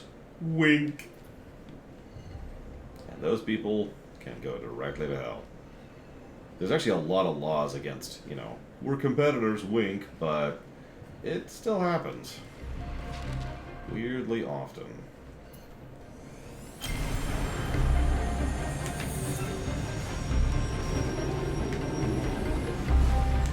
I mean, hell, look at airlines in the United States. Airlines, I should say. All three of them. Anyway, sorry, so what was the AMD question? I've missed it twice now, I believe. Because I am stupid. I'm stupid. Thanks for rescuing.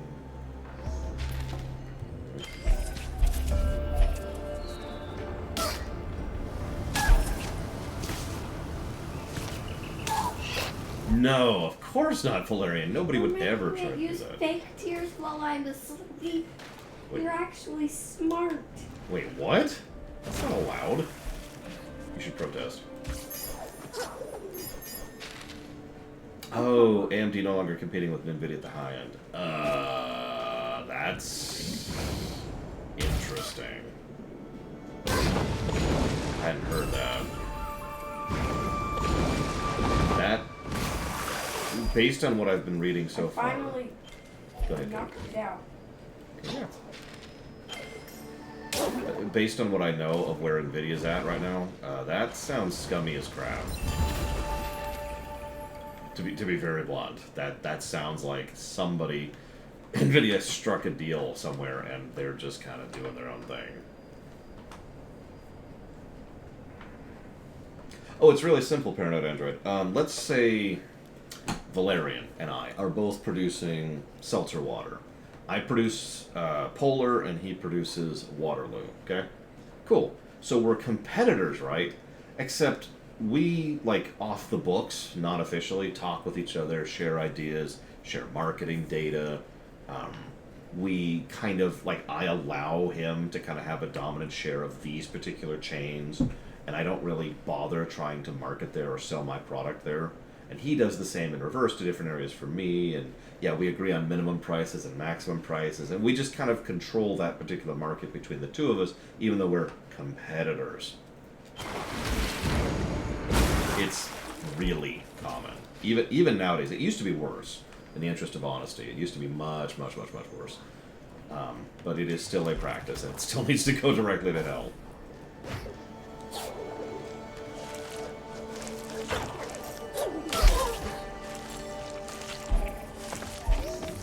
Now you're probably thinking, that sounds illegal. It's more of a gray area.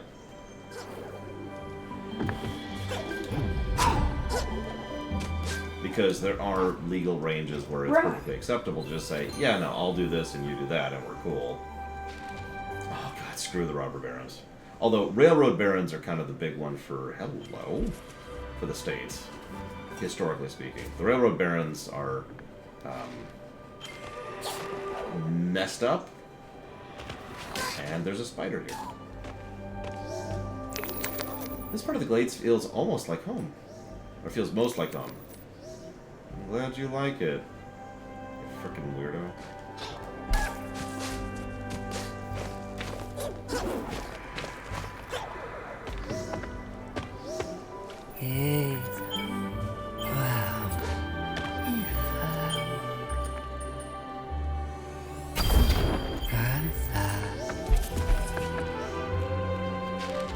Yeah, railroad barons. Every country has the equivalent of the railroad barons, but we've talked about that before. And they suck.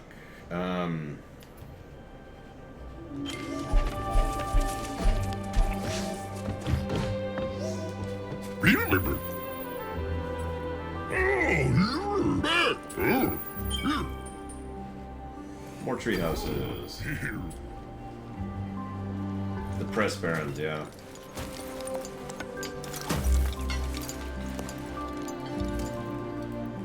Gonna take a Sherry. It's not.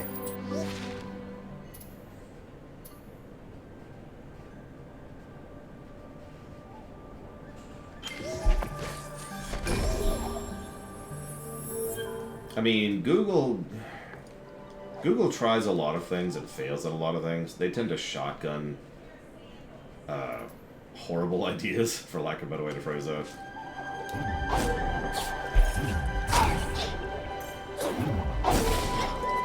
They get away with some, and that's kind of the goal, really. Thank you for the lantern. I caught many fireflies. Now when I go to the Moldwood Depths, whenever I want to go more silk. And the spiders help me. That's terrifying. Good. It's better than the alternative. Oh god, Google Glass, yeah. God. I admit the idea of a glasses HUD is legitimately appealing to me in concept. But in, like, Star Trek, you know? There's no company in the world I would trust with that kind of thing in real life. What?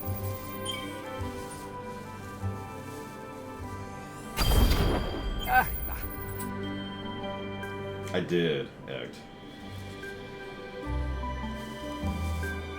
Yeah, $2,000. Uh-huh. In my youth, I once sprinkled grass stalks on my brother and his steed.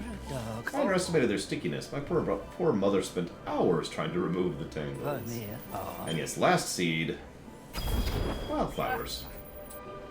Just wildflowers. Yay! How's the battery doing? It says it's slow, so I'm gonna go ahead and These glades sheltered me after I had to abandon my old garden to the ice, but the garden was small and secluded. Nobody could enjoy its beauty but me. Now the glades shelter a new garden for all, and I finally feel at home. Thank you, Spirit. You're welcome, dude.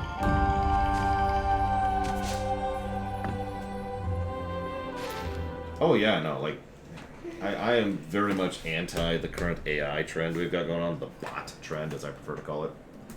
But there are lots of really valid and legitimate uses for it, which have already been used for that matter. There are two trends I realize are going around. Mm-hmm. What's one? Crocs and AI. Crocs and AI. So crocodiles are on the rise. Invest in crocodiles. My niece said it right here. And she knows her stuff. She knows exactly what she's talking about. No, I mean the shoes. Yep. Shoes made of crocodiles. No. Delicious crocodiles. The shoes you wear that are called Crocs. Yum, yum, yum, yum, yum. Yeah, playtesting, a lot of medical stuff, like a huge amount of medical stuff can be helped with bots. Assistance, accessibility. Anything that needs to be brute forced in giant quantities is the kind of thing bots really were made for. And then you have people trying to scam other people by making convincing scam things. And it's like, hey, great, thanks for being a disgusting human being. Guess what? Scams are now illegal. And jail. Alright, so. It's okay, I would never send them to jail. That's crazy. I just murder them. Alright, so.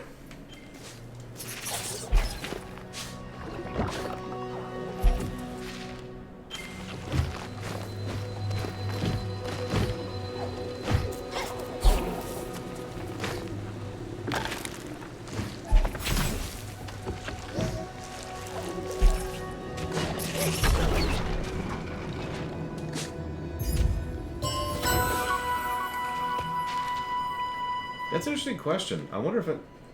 I think they already have a functional randomizer for this, but I don't know if it's as well developed as the Ori Rando, because the Ori Rando is pretty well developed. I hope to do a review of it someday. Just make a randomizer block, right? Just knock all of them out. Let's see, that would be FF4, FF6, Chrono Trigger, Super Metroid, and LTTP, Ori, and I think that's it? I think that's all the ones I know of, anyways. We could try an Ocarina one, like one playthrough of an Ocarina one. I don't know if the Hollow Knight... Well, first of all, it would be Hollow Knight. Second, and more importantly, I don't know if the Hollow Knight one is the style of one that I want to play. A so-called open world rando.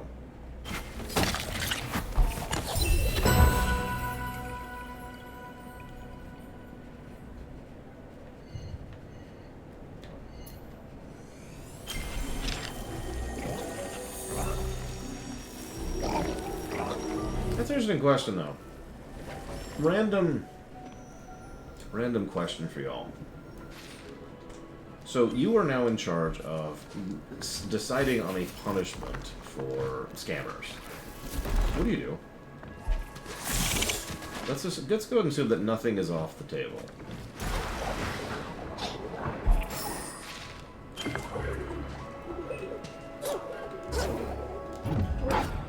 Well, I have something. What would you do to them?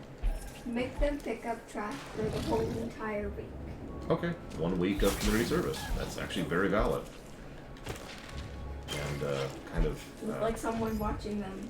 Mm-hmm. And only allowing them to stop to eat, to go to bed.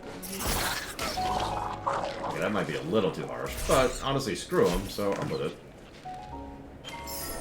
Someone says death by donuts. That's an option. donuts. That's an option. I said nothing was off the table. No death by snoo snoo though. That's not gonna work out. What's snoo? Nothing. It's sex, kiddo. It's sex. It's a joke. It's a Futurama joke. Have you seen any Futurama yet? Has Baba? Have you watched any Futurama? What is it? Actually, I don't know. No, it's a cartoon show. I think you'd actually like it. So imagine like a science fiction comedy show that's a cartoon, and you kind of got it. I'll mention it to him and maybe just watch some of it and see if you like it. If you don't like it, that's totally cool. Obviously, it is a unique sense of humor. Yeah, see, that's what I was thinking, Crazy Norse, because I actually agree with you. Specific crimes for specific people. So the people just on the calls, I mean, they suck, but, you know, they're just trying to make things easy. Let's be honest, nobody wants that job, right? So, why am I not... There we go. But, the people who make that stuff happen, the people who are the ones who are setting up the scams, those people need to die in a fire. So, yeah, I'm okay with giving them a much harsher... That being said, I am, and you know me, I'm actually really big on being soft on crime, which I know is the kind of thing that makes people go, oh my god, he's pure evil. But no, it's because I have a frickin' brain. Access to historical records that prove that being hard on crime never freaking works. So, again, maybe not something super harsh. Just, you know, something. Community service is a pretty valid option, all things considered. Yeah, no kidding, Crazy Horse. Not that I mean that in any way as an insult, quite the contrary.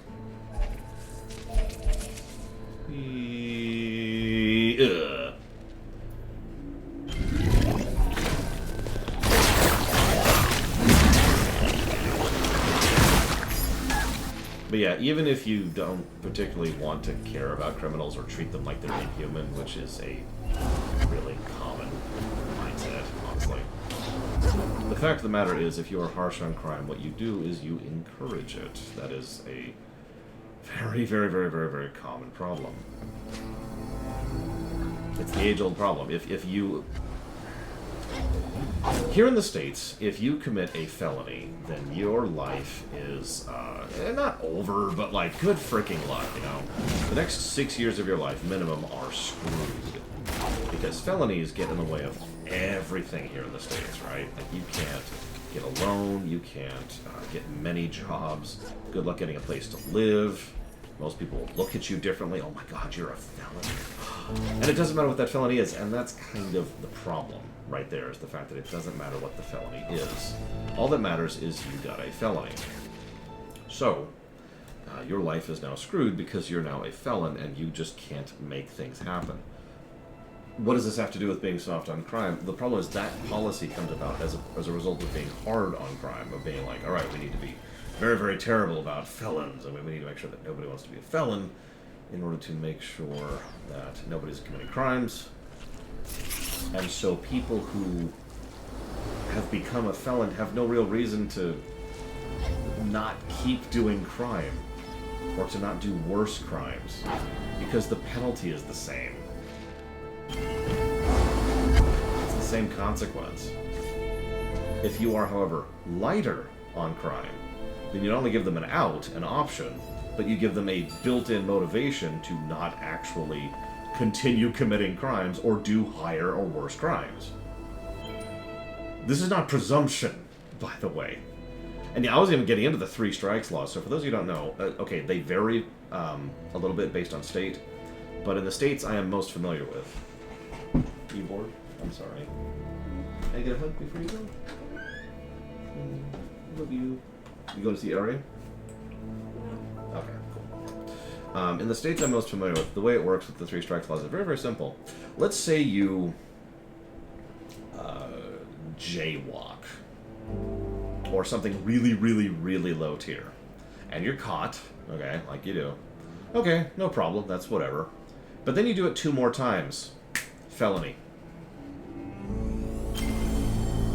Now hang on. it gets worse. So most people don't know that felonies actually do have a gradient. Now that doesn't matter outside of the criminal justice system. So if you have murdered someone or if you've written a bad check, both of those are felonies. And so everything I talked about with getting a job or getting a place to live or people ostracizing you, all of that doesn't change, whether you are literally a murderer or whether you've written a bad check. However, within the justice system, the gradient of the felony matters a great deal. It determines your punishment, what they can do with you, and how much they can fine you, and how much of a run risk you are, and all sorts of other things that all matter while you're in the system. Okay? So, every time you have a repeat offense, that goes up another step. And that, what I'm trying to say here is that let's say that you have written, this is a terrible example, but let's just say you wrote a bad check 4 times. Congratulations, you are now a tier 8 felon. 8, so 9 is the bottom. 8 times over the 1, right? So 1 is the top. That's horribleness.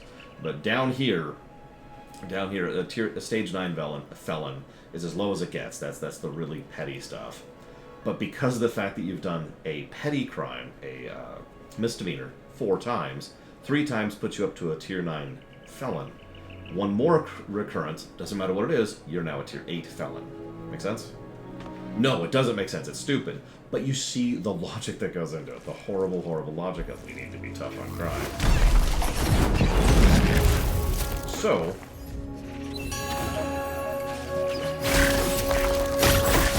this goes in reverse, too. So once you've reached felon level, you'll notice it only takes 1 reoccurrence to go up a step once you're already a felon. You write a bad check twice, you are now a stage 8 felon. Make sense? It's honestly really messed up when you think about it. And once again, kind of tends to lock people into the system, locks people into being criminals. Because there's so much of your life that you effectively can't do. And I know people who, this is of course anecdotal, but I know people who will deliberately then commit another crime to get jail time because otherwise they will die. Because they can't get a job or a place to live, and they don't have anyone to take them in. So, jail at least provides them with a roof and food.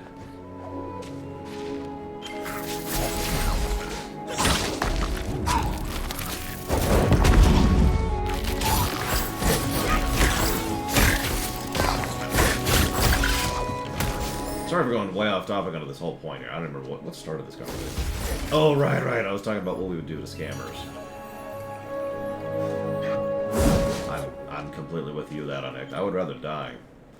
But, point being that this relating to scammers, obviously, screw them, but at the same time, you really don't want to be too harsh about those kind of crimes in general, because all you're going to do is perpetuate that cycle. And yeah, you'll notice I haven't even talked about prison labor. So prison is actually kind of separate from most of what I've been talking about. Prison is a whole other ecosystem from jail. Most people don't know this. Jail is worse than prison in almost every way, because most prisons are state-funded, and most of them have more things going for them as far as resources and supply and whatnot. They're still terrible, terrible places. I'm not trying to say that they're vacation resorts, but they're still much, much better than jails. Jails are almost always county-fed, and they're much, much worse. And both jails and prisons both have the I can't remember what it's actually called. They make money based on how many people they have imprisoned, which how many seconds did it take you to see the flaw in that logic? How many seconds did that take? I'm just curious.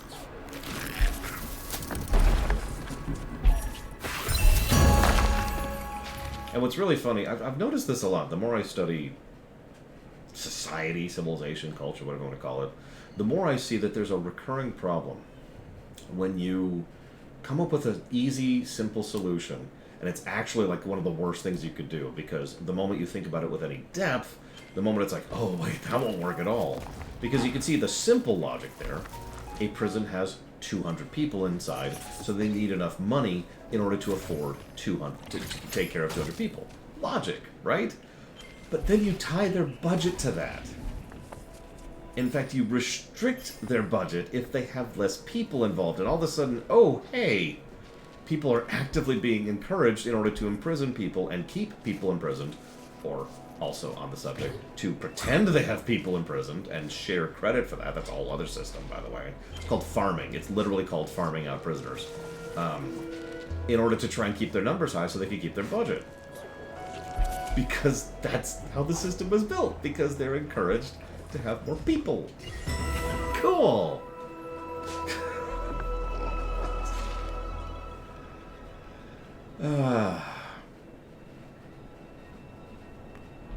I don't know if I can manage that, Valerian. I'm already depressed enough, man. Stop trying to make me more depressed. Stop trying to kill me with depression, Valerian. It's not gonna work. I've got an adorable niece. I have to have 3 of them. Yeah, sure. Boop, boop, boop. So we've got, we're missing 1, 2, 3 quests. And 1 Gorm thing, I know that. But we're still missing 3 quests somewhere.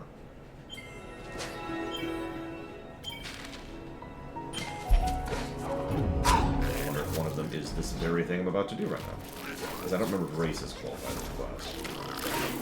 Hey Maverick. How's today treating you?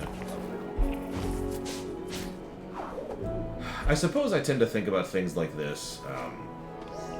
Obviously I have a bit of a personal stake in it, but also because, like, the big stuff, that's easy, you know?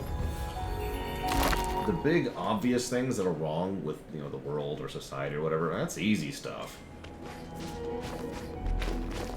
I tend to chew on the dilemmas a little bit more, you know what I mean? It's like, let me use a really bad analogy. I'm very good at those. Imagine there's a Star Trek episode which is all about how slavery is bad, and it's like, yeah. And so the solution is, wait for it, to stop using slaves. And it's like, cool. But then you see an episode which is about... I'm trying to think of something that isn't related to real life. Whatever. Overdependence on cars. We'll go with that.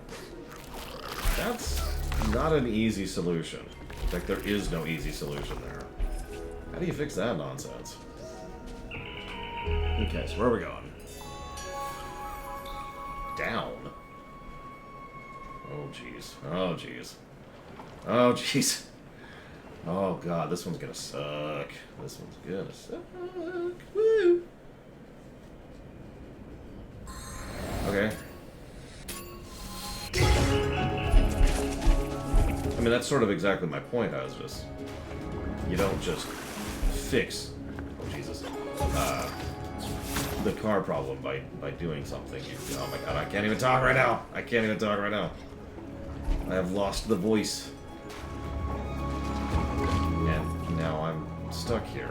Because it kept targeting the wrong thing. No, no, no. Oh my God.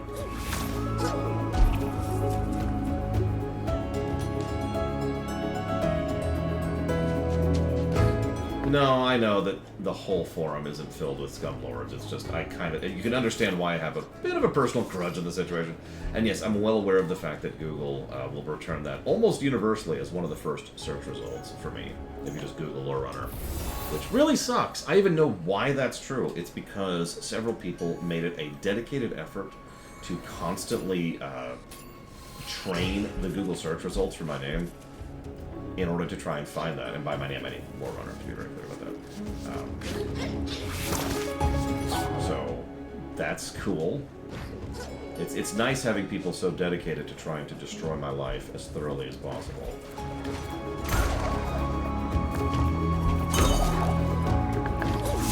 They kind of succeeded. I mean, my life was destroyed. Didn't die from it, though. That's what they wanted. They were trying to drive me to suicide, if you're wondering. And also make my business untenable.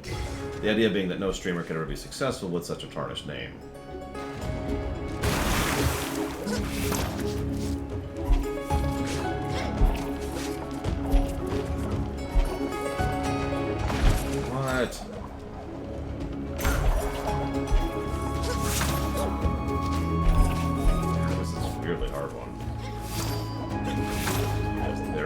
movement is so optimized. If I make any mistake at all while doing this ridiculously finicky movement.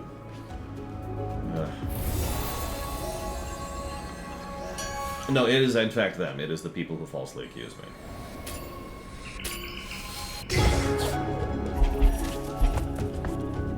Most especially the mother in question. It was, well, okay, so, you know how I talked the other day about one of the reasons that HOAs are so bad? No, of course you don't, but I'll go ahead and give you a brief refresher. It's because a lot of people who have nothing better to do with their lives will do things like report or otherwise be power mongers because it gives them something to do with their life, right? Yeah, no kidding. So, bored person, staying at home, nothing to do. Why not go ahead and try to ruin someone's life? And I know that I'm saying that kind of facetiously, but that's kind of literally the logic that goes into that. There's no real detriment for it.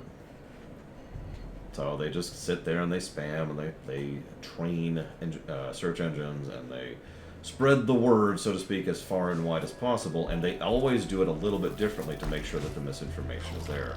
Some of the misinformation that we've seen over the years is actually bonkers. My personal favorite is how many people constantly refer to my sister as my wife, who is, of course, fully complicit in everything, naturally, because otherwise, how could she possibly ever let me live with someone like a young child, like when, you know, the kiddo was younger, and just all sorts of wonderful, total nonsense like that. And for the record, while you could say something like false accusation is a crime, in reality land, it's not quite that linear. Oh, yeah, I was already up here, wasn't I? Which sucks, because, yeah, it probably should be a punishable offense to do something like try to destroy someone's life with the explicit intent of trying to convince them to commit suicide. Like, you'd think that that sounds like criminal behavior to me, but no. Whatever. Let's try up. That might get us up there. Yeah, Death Note, I mean, you're absolutely right. No, you're absolutely right. Death Note is entirely about someone who's just bored with society. And, gives the Death Note to a bored kid. It is hard to prove. In fact, I probably couldn't prove anything I just told you. I say probably because I actually know what I'm doing when it comes to that sort of thing. And I studied criminal law. But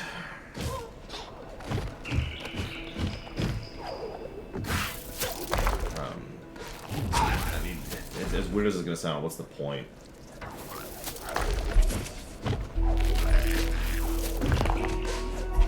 You know the best part? Because of the nature of how, like, legalities work, all of the damages was done years ago. All the actual harassment and stuff, and all the pictures and posts and inaccurate things and libel, or is it? I forget which one. One of them's written. I forget which one's which. But all of that was done years ago.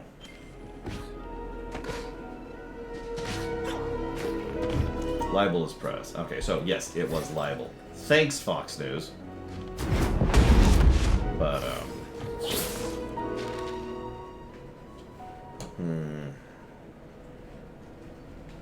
I'm gonna Google this one, because I've tried 3 angles on this, and none of them are correct. Or I'm just not catching it.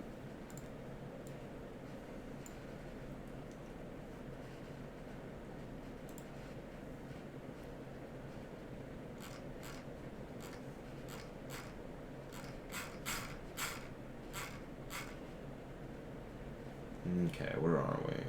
We're over there.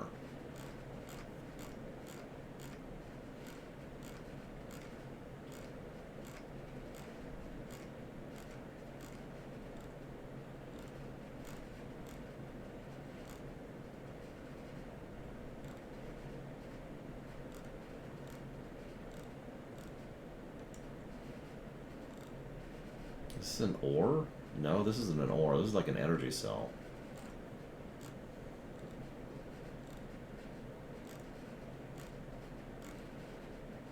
Here we go.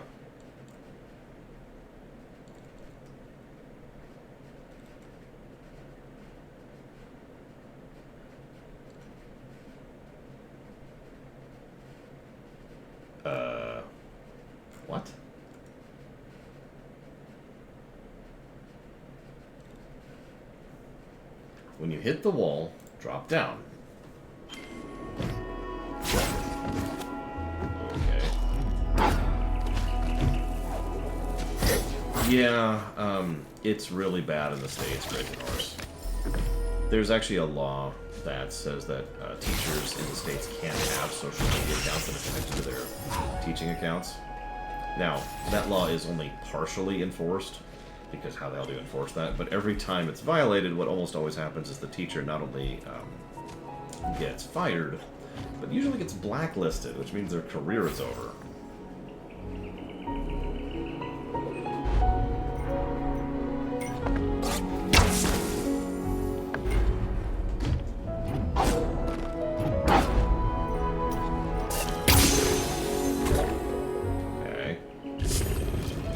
Oh, no, I see what you mean. I see what you mean.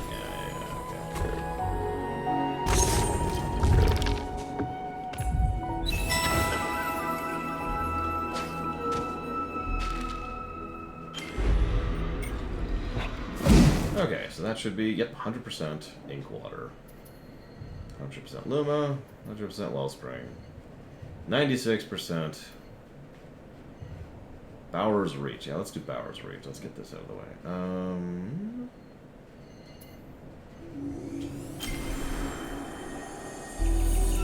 I mean, you're right, Pastor Muppets. It is a witch hunt scenario. That's exactly what it is. You didn't hear this, but my own sister got... It was nothing formal, no, like, written notice or whatever, but she got yelled at for having a few progressive books in her library that the kids happen to have access to.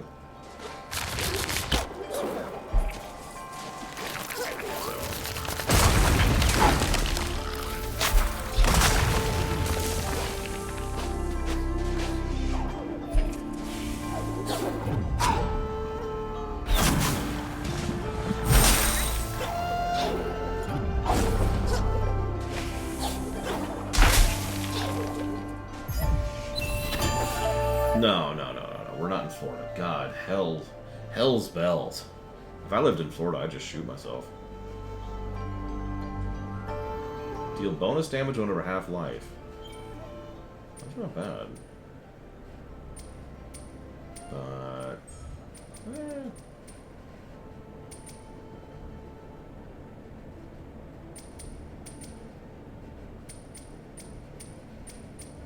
Yeah, if you're... You ever want to be weirded out by Florida? And there's all sorts of reasons to be weirded out by Florida.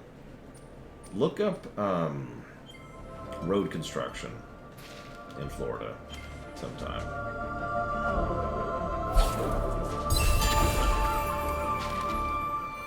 I don't mean just casually Google it. I mean actually look into what kind of things they're allowed to do to road construction workers there.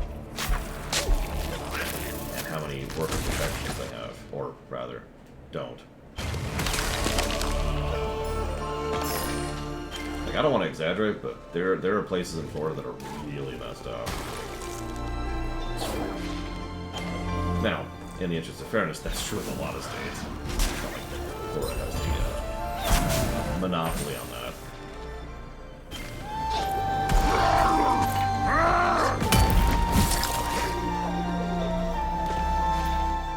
Oh my god, I haven't heard about that act, no. What's happening in Texas with water breaks? Unconstitutional now?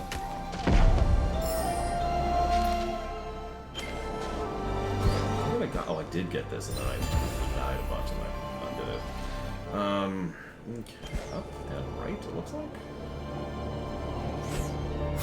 No, this is the real reason my viewership has gone down. I won't shut up about polemic topics. I apologize, everyone. I'm not trying to go off. I'm really not. It's funny how the conversation drifts, right? We go from AI and its possibilities as a potential tool for good things, drift into scammers, people who are actively currently abusing AI, and then we talk about crime and punishment, and now we're talking about stupidity and legality. Whoops. Yeah, I heard about that one, Maverick. Shit. Yeah, that's gonna go exactly as we all predict it's going to go.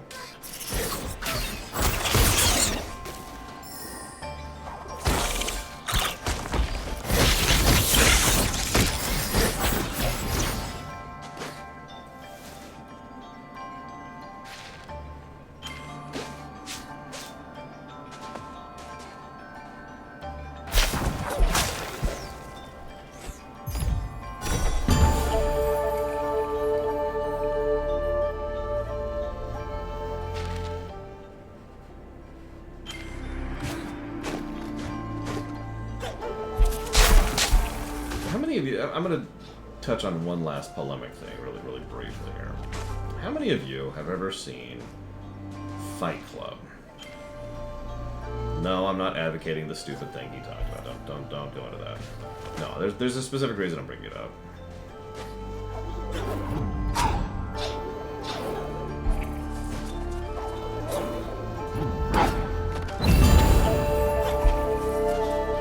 There's a specific scene where the protagonist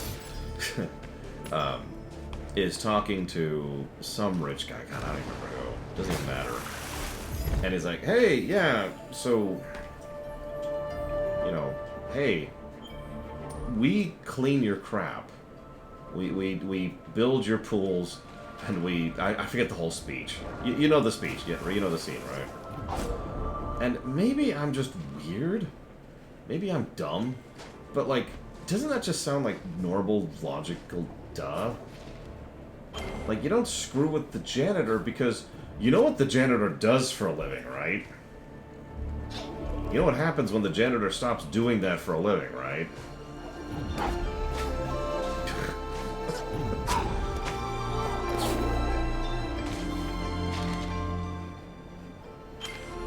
Yeah, same with the garbage man. You don't piss off the garbage man. We were talking about this not too long ago with regards to dock workers. You don't piss off the dock workers.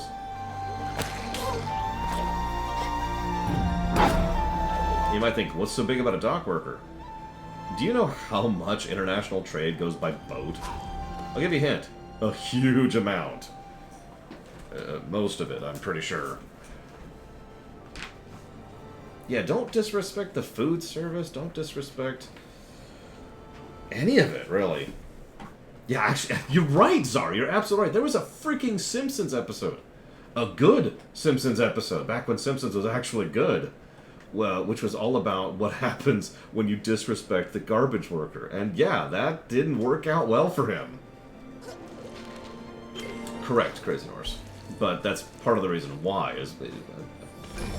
There's a lot that goes into that, because there's some history there, which I'd rather not talk about. But the point is, yeah, no, that nobody wants to piss off the dock workers, because without people offloading those ships, international trade just grinds to a halt, and that's not good for anybody.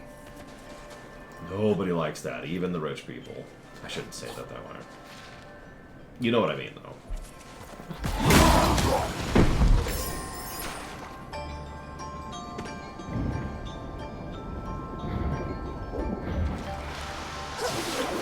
Yeah, exactly.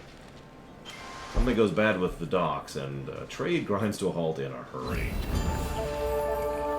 100%. Woo. Okay. You notice how I barely have to look anything up? I've had to look up like 2 things so far. So that's one way this is, so far, better than Super Metroid. Or actually, that's not true. It's about as good as Super Metroid. I'd say better. We'll go with better. I know, Zara, it's a great feature. Oh god, tell me about it, Maverick. Positive worthy? Actually, no. It's more like absence of negative worthy. But we will consider 100%ing itself into the positive equation. I'm debating what to put that under. Because we don't really have a category for fun, usually. There's no fun in video games. It's not allowed. I suppose, actually, no, we do. We do have a precedent for that.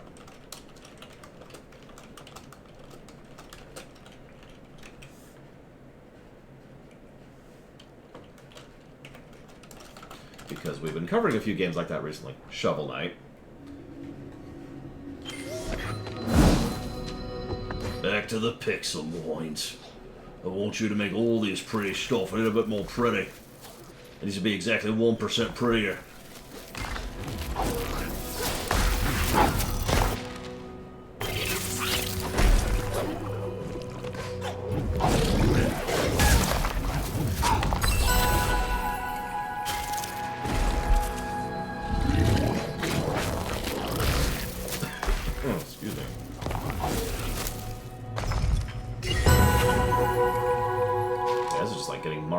Points at this point. Ding, ding, ding, da da da da da da.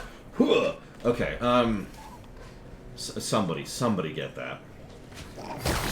I've seen those kind of interviews, Blue Hero. You don't have to convince me of anything. I pay a lot of attention to what CEOs tend to say. Most of the time, trying to keep their finger on the pulse of things. Holy crap! Some people think some bonkers things.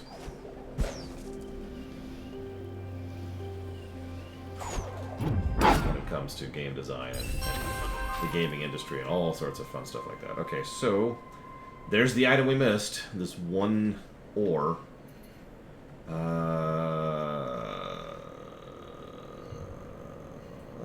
Let's do this. Let's do this.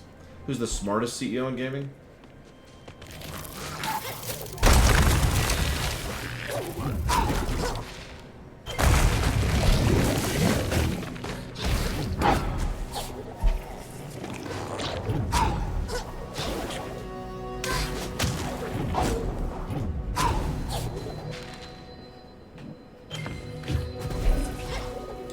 I was gonna say Gaben, but that almost feels like a gimme.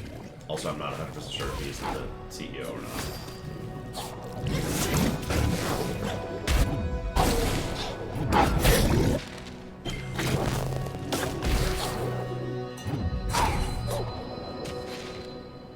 Yeah, I was gonna say, honestly, I'm with Blue Hero. The CEO you've never heard of, that's the best CEO in gaming. I've never even heard of them because I can't think of them off the top of my head.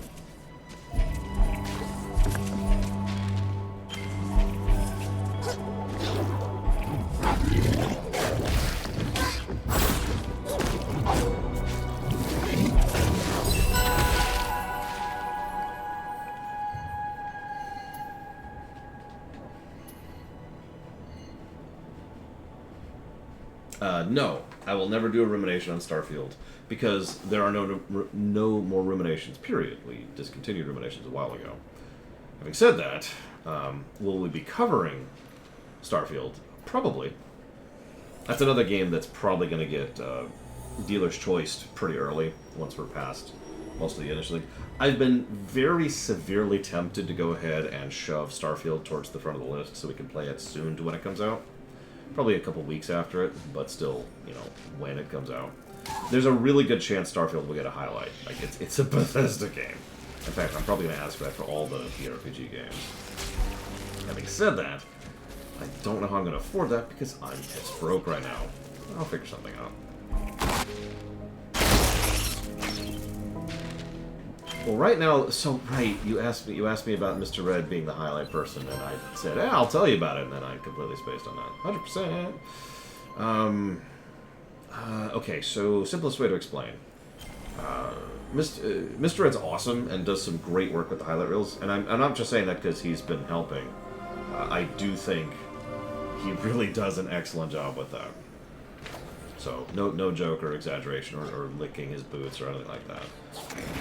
The problem is highlight reels take a long time. We've gotten to the point where we can streamline them reasonably, but it still takes up a huge amount of his time, and it's not something he wants to do full-time, especially when I can't actually pay him properly to do so, because I don't make that kind of money.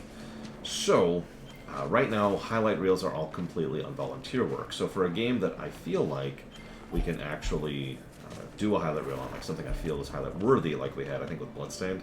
There's something recent. What I do is I actually have a program that I have running in the background, and this little program helps me to make timestamps at certain points in the video. So then the volunteer in question can go ahead and be like, hey, I see there's a thing worth clipping at this point, and there's a thing worth clipping at this point, so on and so on. And that way they can have a little bit of guidance on what to do rather than having to watch the entire VOD and spend, 8 hours per VOD trying to figure out what's worth highlighting. Sense, mate? But that is still all 100% volunteer work because, again, don't make that kind of money. And that's not an e-beg thing. I'm not that big in general. So I would not make enough money unless I'm making, like, God, twice what I currently am in order to be able to actually afford a highlight team, which is what would be ideal. Now, if I win the lottery, I'm going to be like, alright, Mr. Red, FF14 highlight reel, let's go. But obviously I have not won the highlight reel yet, and by the highlight reel I mean I have not won the lottery yet because that highlight reel has not come out yet. Any questions? Would I ruminate as I go on the stream? I mean, what I tend to do is I tend to discuss and debate and all kinds of things live on stream. That's pretty much the norm. And usually those kind of things go in the highlight reel. A lot of people have this impression, and I understand why, that highlight reels are for, gags or silly, funny, zany moments.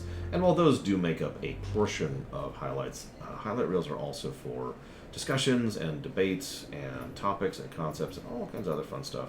What is that? Which, of course, would be the kind of stuff that would go into rumination. It's actually how highlights were intended to replace ruminations.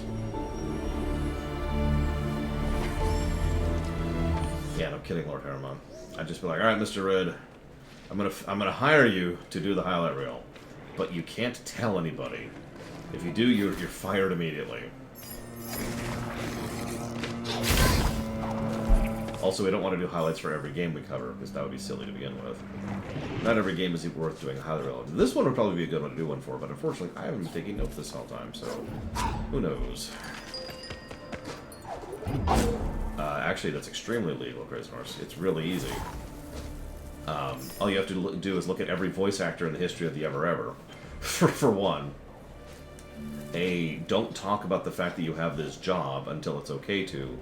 Clause in someone's legal contract is extraordinarily normal.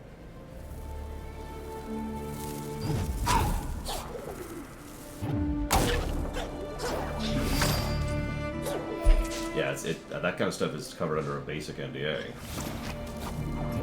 You ever wonder why most voice actors don't talk about what job they've gotten until well after, it's been announced publicly? Like, oh yeah, it's Matt Mercer in Tears of the Kingdom, for example, even though he recorded that stuff like a year ago.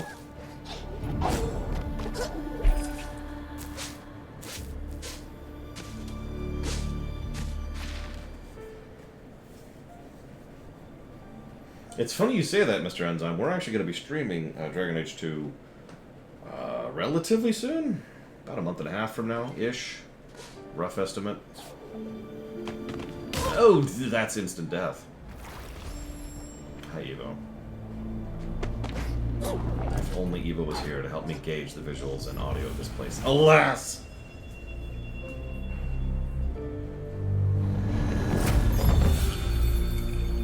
Oh, Dreadwolf. I'm honestly going to be, and I mean this with sincerity, I'm going to be shocked if Dreadwolf comes out at all.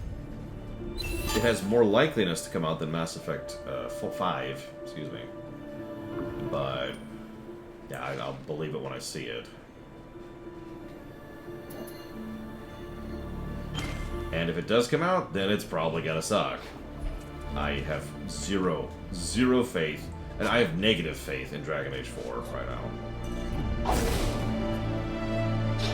Yeah, we're actually really close. We might finish today if I work a little late, but unfortunately, I don't know if I can because it's getting close to dinner time. So we might have to finish up tomorrow and do an early shift tomorrow. We've got a whole stage left to do, so we might do that. We might like finish the 100%ing and then do a few little auditing things, and then we'll do that. That might be more smooth.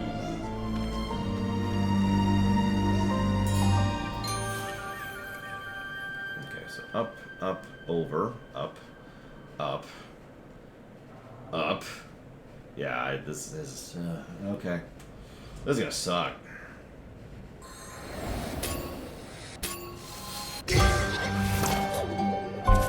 Hello?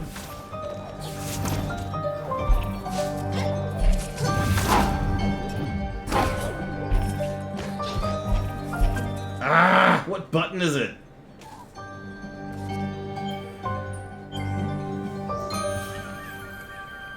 I mean, Dragon Age 4 is not going to be a good game. Now, I look forward to being wrong about that, but we all know I'm not, and that's the sad part.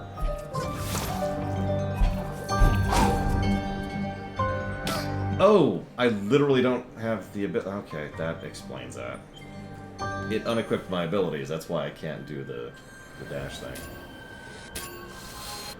Oh, this is gonna suck. Much worse than I already thought it was.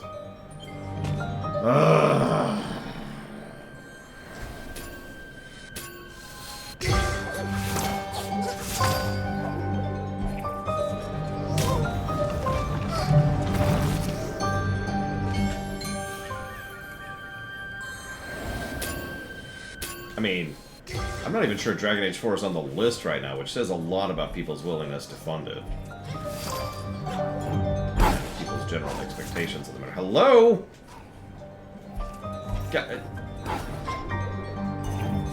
They got rid of my triple jump.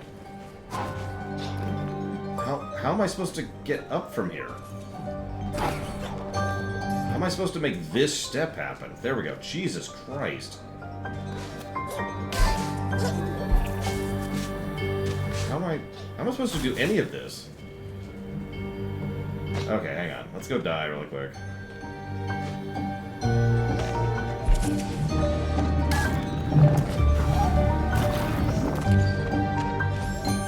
You've only played the worst game in the series, Pastor of Muppets.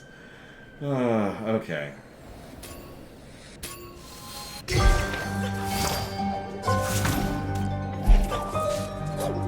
I mean, I get it. It's just that's kind of a funny thought, right? Nope. Okay, that's cool. I've got to figure out what it wants me to do here.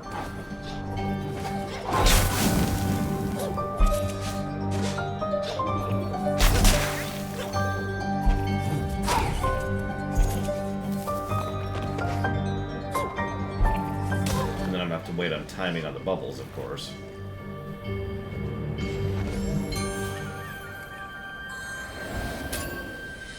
I mean, I'm surprised you're not playing right now, Latario. That's part of the reason, one of the reasons, why we're waiting right now and not actually playing it, you know, right now.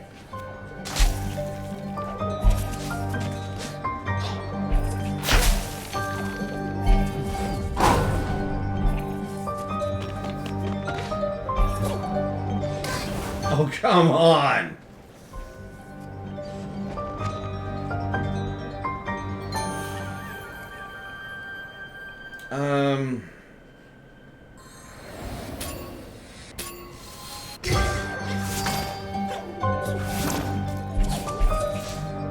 I'm sorry, hang on, Mr. Red. You always take unique times to ask me these kind of questions.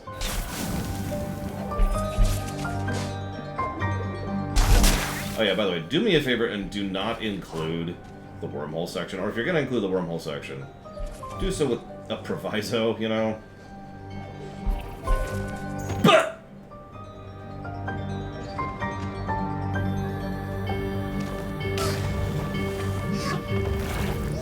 I recommend being a mage in all 3 Dragon Age games. I mean that. Some other specs are decent, depending on the specific game in question. But mage is always going to be viable, and usually overpowered.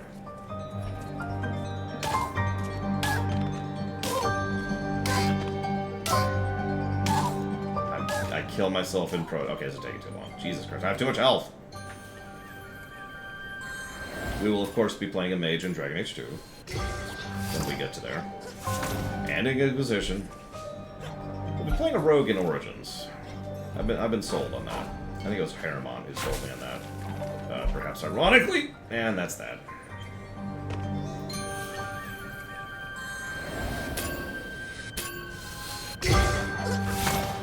But if I might be so bold, I think it's not that mages are OP necessarily, it's just that mages, in my experience, have the best design to them in each of the Dragon Age games. Like, the most time and effort was put into making the mages interesting and fun and worthwhile and all that fun stuff. And that's my take on that.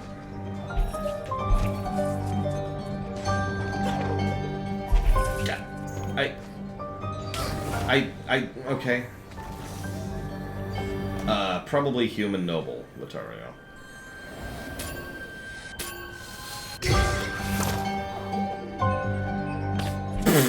What? There's no reason to even try.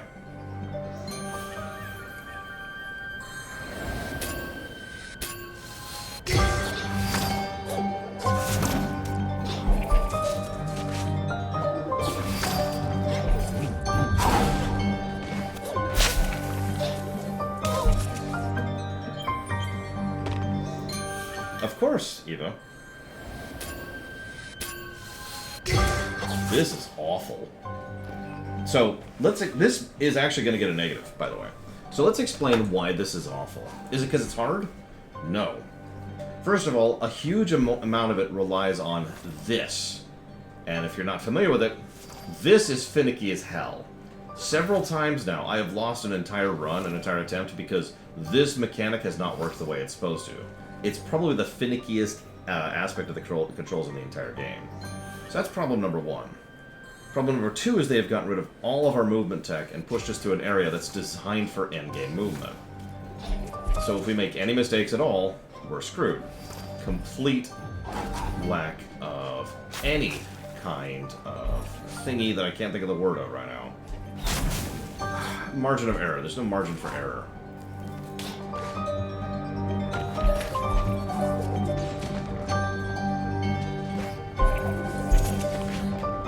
See, we just failed, for example.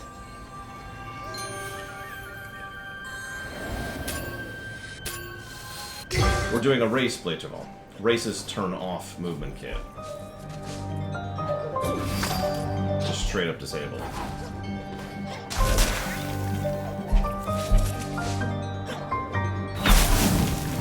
Now, you might think neat, but part of the problem with that is that essentially means we have to do memorization here, because there is no other strategy. See? You can try 2 minuets. Hit me with your best. And you failed. Okay, cool. No, for real, though. Hit me with your best. Hit me with your argument. I'm ready. I'm ready. There's a whole warp point we missed. I guess we'll go here, then.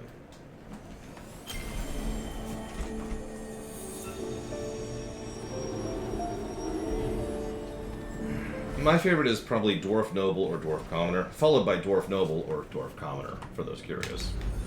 After that, I played a Human Noble in the lore room. Did I? I honestly don't even remember, because we played a Dwarf in the review, the previous review.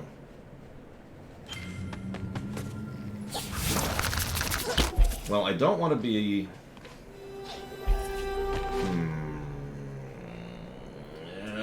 I guess we could play a mage. I was gonna not play a mage this time around. So that's the argument. 2 minuets. Do you want me to play a mage, or do you want me to play a human noble?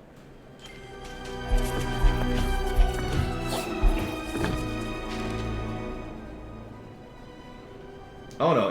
Each of the Dragon Age games was clearly made with a class, spec, origin, etc. in mind. That's true for all of them. If nothing else, you could tell they spent the most time and effort on X, Y, or Z, and then, you know, the rest just kind of is there. Mages are best, but we did that last time, and I was going to try out Rogue. But, fine. Cool. We're doing it. We're going to be a mage. Mage mode engaged. You've convinced me. We were going to do a mage anyways, and then Lord Harriman was like, no, play a rogue. And I was like, okay, we'll play a rogue. He gave me a lot of money. Like, he gave me so many bribes to play a rogue. It's kind of crazy.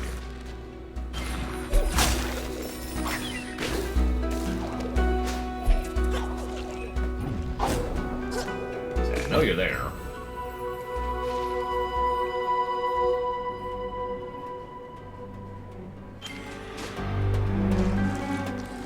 It's okay, Lord Harriman. I didn't get any bribes from you at all. Alright, that feels like that's down.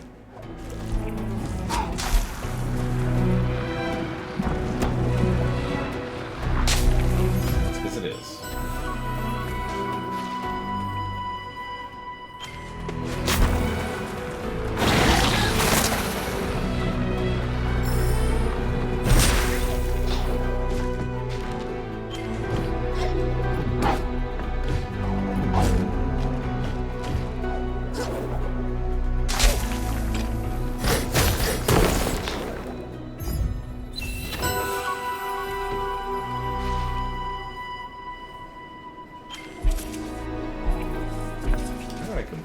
This. Oh, no, me. This is the place. Here's where the Gorlick of old built their wonders. Towering spires, swooping arches. All gone to dust and ruins now. While the great Gorlick cower beneath the sands. Pah! Truth be told, I came out here hoping to find something worth scavenging. What I found was sand. A lot of sand. You're done that. You seem to be the digging type. Maybe you've had bigger luck. Sure. I mean, Mana Clash is honestly overpowered. That's not, you know, well designed. That's overpowered. I believe I need 10 ores, yeah.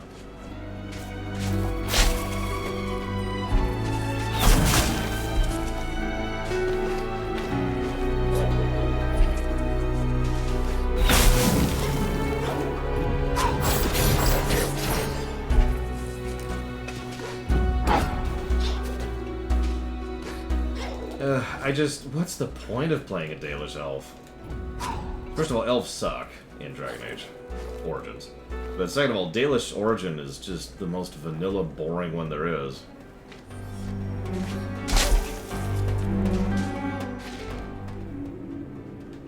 Like, it never matters. Well, I shouldn't say that. It never matters to a significant extent. No, I haven't, Mr. Red. Negative for Mr. Red.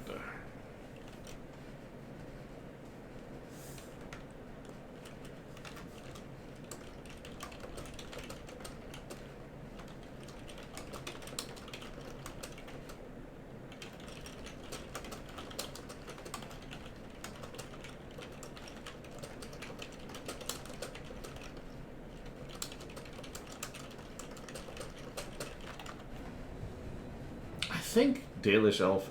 Something weird is canon, I remember that. I'll be honest, I kind of don't care what Origin we play.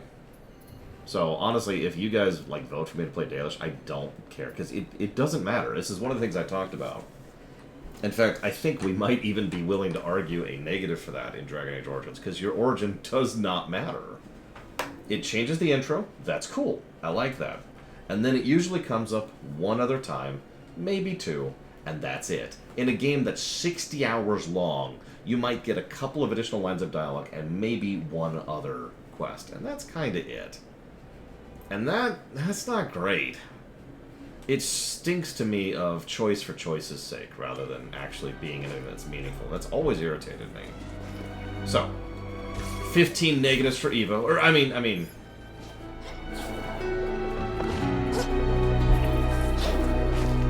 I look forward to arguing with Evo when we get there, because I'm sure she's going to be like, no, don't give negatives to the game. Because that's what happened last time. I had to fight for every single negative I gave Dragon Age Origins last time. Every single one. Just tooth and nail. Which is funny, because I probably like Dragon Age Origins more than most people do.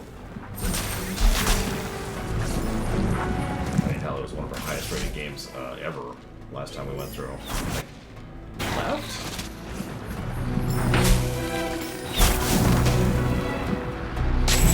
There we go.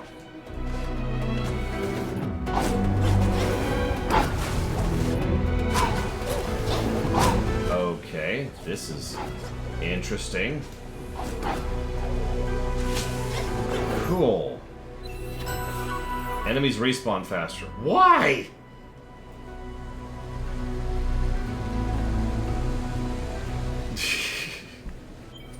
No, Evo. I know you're having a bad week, but that's no excuse. Okay, 100%. No, I do get it. It's for farming, I get it. 100%, 100%, 100%, 100%, 100%, 100%, 100%.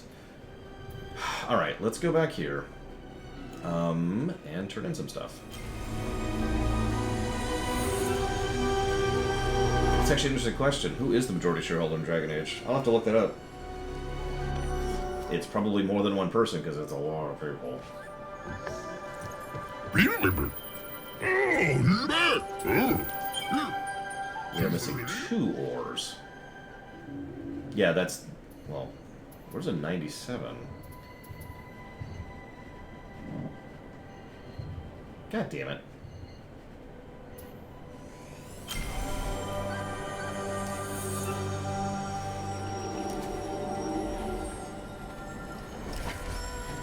On sheer aesthetics, I agree with you, Et. The Luma pools are just gorgeous.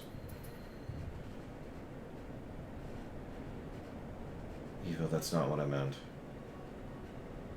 Please share your reasoning with me, Evo. That's what I meant. You are a intellectual, valued member of the community who I want to hear your thoughts on game design and reviews in general. If I did not want to hear the thoughts and perspectives of people, then I would not be streaming. So I can tangibly prove that fact. Please give me your argument for why you think that the origins not mattering past the beginning of the game is a thing. I can't even make a counter argument for that because you haven't made an argument for it yet. No information has been given. So, aesthetically speaking, I think the Luma pools look the best. But again, we don't review for that, so we're reviewing for brickwork and all that. And while there's some wonderful brickwork here, this is the best place for brickwork. I'm sorry. The moldwood depths, the amount of attention to detail in the background and the level and the foreground and the sound design and the darkness and the specific usage of the lighting and everything is bonkers good. I hate saying that, but it's true. This is the best area design visually, in my opinion, and it's probably going to be one of those multiple positive things where it gets positive for lighting, positives for brickwork, positive for doodads, positive for sound design, positive for atmosphere. This place is terrifying, and it's brilliantly constructed. In terms of visual storytelling, Silent Woods. Silent Woods is short, so it doesn't get like as much. It's literally just these two screens here. But the Silent Woods is very, very evocative, very, very quickly and efficiently. You can tell in seconds just how messed up this place is. So let me jot those down before I actually forget. Mechanics-wise, I could see Windswept. I wouldn't go with that personally. Level design-wise, I'd have to. That's a totally separate question. So let me think about that.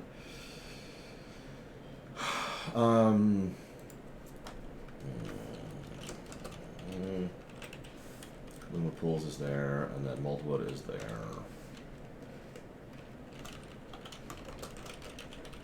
Looks like I already gave multiple positives from Moldwood, like I thought I was going to. Right, so let's go this way. Let's kill it. Yeah, no, this is very classic expansion effect. I will freely admit, I was hesitant when they were like, we want to do more, because 9 times out of 10, when a developer wants to do more, what they mean is they want there to be more padding. I'm not sure if it's actually 9 times out of 10, but if it was literally 90%, that would not surprise me.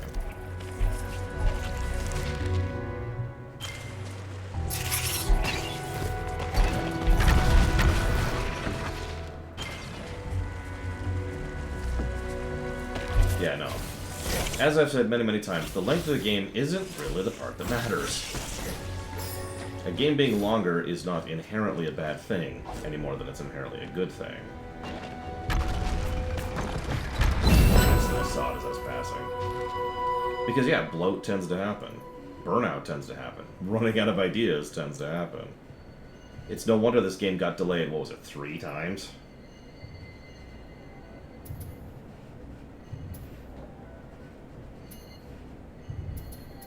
Okay, so what we need now is that ore. We need to do this crap. Yeah, harassment.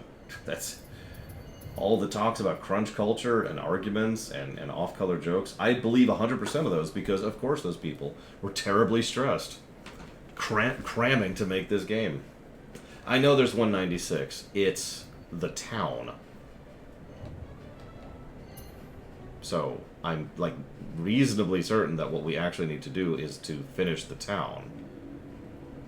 Oh, speaking of which, we should have finished the silent map, so we might go. But yeah, like finish the Gorlick ore and finish the silent map quest. That's what I've been presuming. That's why I haven't really been prioritizing that. However, I think we could turn in the silent map now, so we're gonna go ahead and do that. Let's see if it counts.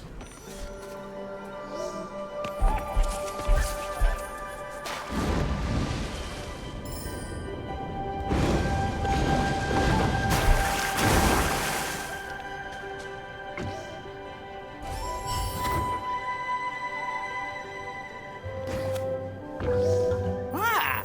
If it is my favorite student, that's That's the last bit we needed. The map looks fantastic. We know all the nooks and crannies now. I won't get lost. Not that I'll ever go. Now, as an Impress Map Maper, you get a discount on any map. Anash. Cool. Did it update? It did not update, even though it finished the quest. We do only have one side quest left, and that's the last build thing. Is there an item I'm just missing? Oh, you know what? I think there is an item I'm missing. And it's not going to be on the map because it isn't on the map. It's one of the houses, but I don't know where that new house is that we just built. It was the last house we built. And I have no way of knowing where it is.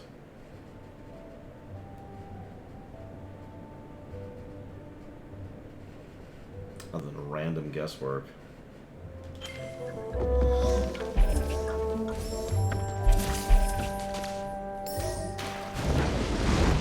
Yeah, I remember it being up. I remember that. So we're gonna try the up one here first. Whoop! Shoot.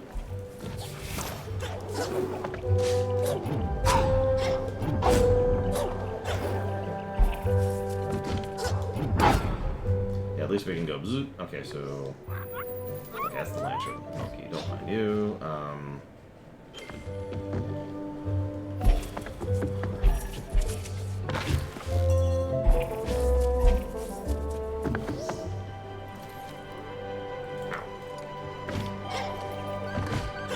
This game's a little hard on my thumbs.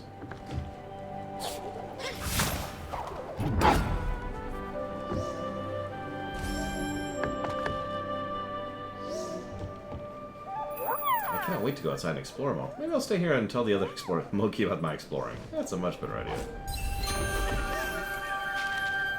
98%. So we're still missing one item.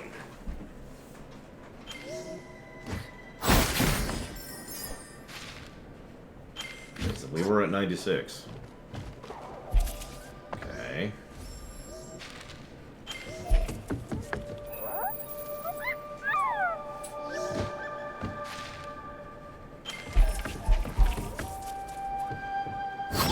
Let me in.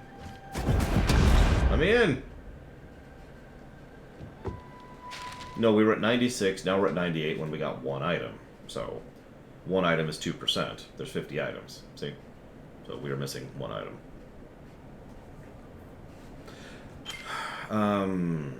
What is the last thing we're building?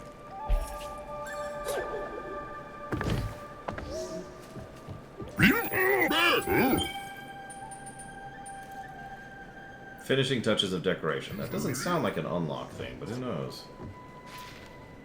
But we couldn't go into that town, but it doesn't have a person labeled there, so it doesn't look like there's someone there at the moment. Now we've been in here.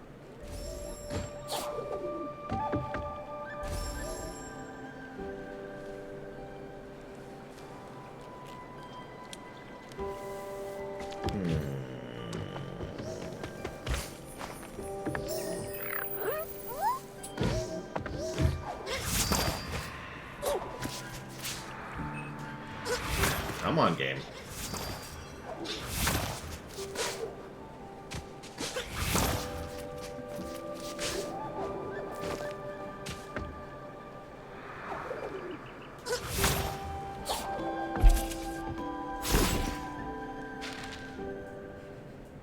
I suppose that's fair. If you're a city elf, you can constantly talk bad about everybody. That's not me being snarky, that's a statement of fact. You can just be like, screw all y'all.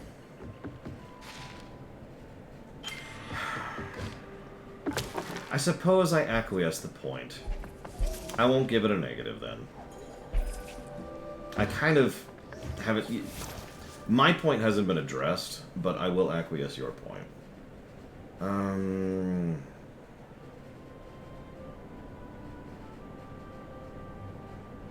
Screw it.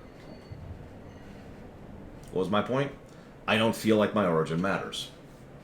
My origin has never actually been relevant to how I play that game, regardless of the additional choices, dialogue options that it offers. That's it. That's the point. It matters so little to me that, honestly, if I rolled a d6 right now, I would have about as much investment as which Origin I played. Because what I want is significance, for lack of a better way to put it. Role-playing's neat, and Dragon Age Origins does do that very well. So pluses, pluses, pluses. But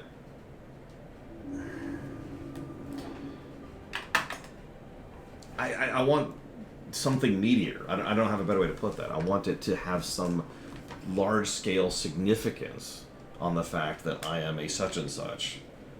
I want class quests. I want racial quests. I want areas that I can only reach as a such and such. I want exclusive content. I want the city, the order halls of Legion is actually a perfect way to put that, you know? That's kind of the direction I would prefer that to go in. And that isn't in Dragon Age Origins. And that's fine. I mean, Dragon Age Origins was already a horrifically troubled production over, what was it, like 6 years? Which is insanity. But yeah, like, to use another example, how much does your race really matter in FF14, or in WoW, or in Guild Wars 2? Now, that's a trick question, because it matters quite a bit in Guild Wars 2. It determines your voice actor. But other than that, it's pure cosmetic. And it's fine for a cosmetic thing. I enjoy the cosmetics of FF14 and of WoW. But that's it. It's just cosmetic. You being a Lalafell, or an Elizon, or a Blood Elf, or whatever, just doesn't matter.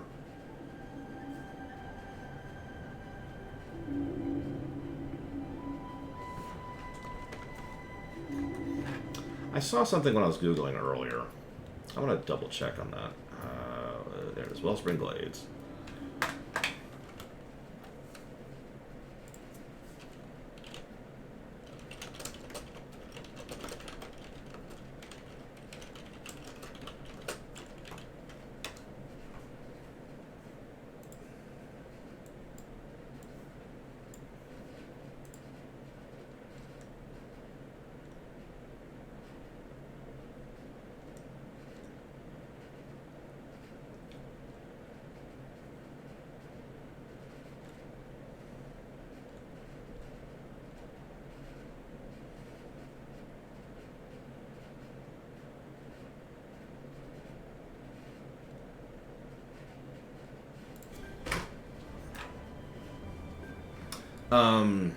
Kunari?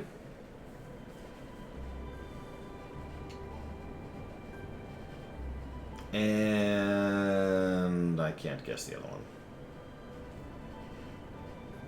one. Never mind, Lord Harriman. Never mind. I'm dropping the topic. I'm clearly not making my point heard or thought at all. It's fine. We're fine. We're fine. Everything's fine. I'm dumb and stupid, and I should go die. Now.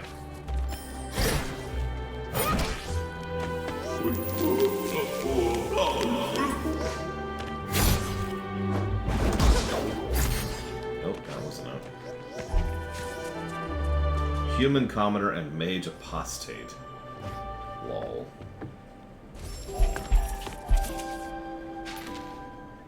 Listen, if I can't make love to Jacob, am I even playing the game right?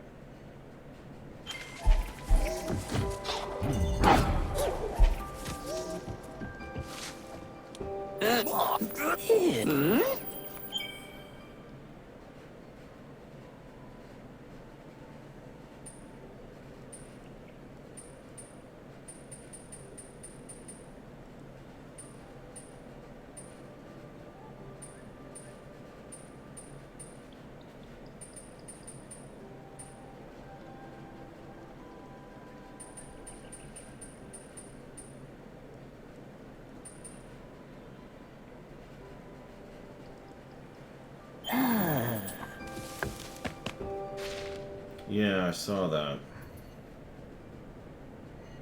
I mean, there's a whole dungeon, the final dungeon, which we haven't done.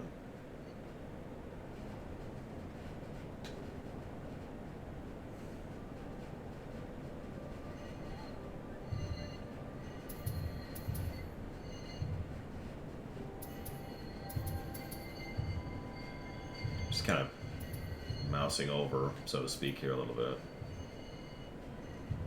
Where would you start Human Commoner, Evo? Because that sounds the most interesting to me, personally, and because I'm a weirdo.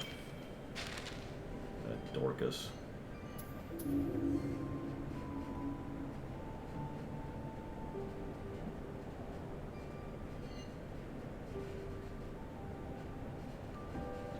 Redcliffe. I'm leaving Redcliffe, Mom. Why? Well, somebody's got to go do something about this, something. So I got this. Okay.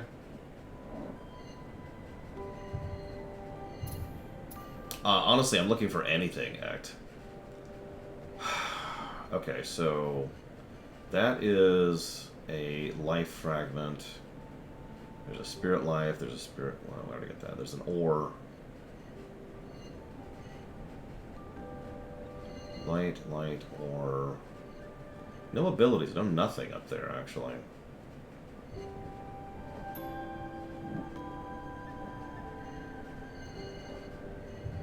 Lathering? I would prefer starting at Lathering myself. First of all, it's a decently designed intro town to begin with. Second of all, it would be a good way to invest the player a little bit more into Lathering. And third of all, it makes perfect sense that someone from there would then, you know, immediately head south. Or, I'm saying this wrong. Think about Duncan just happens to be passing through on his way to the battle. And he stumbles upon you, as opposed to most of the other places where he was going pretty specifically looking for recruits. In this case, he just kind of bumbles into you, right? Yeah, let's go talk to Monkey Dude. We haven't spent money in a minute anyways.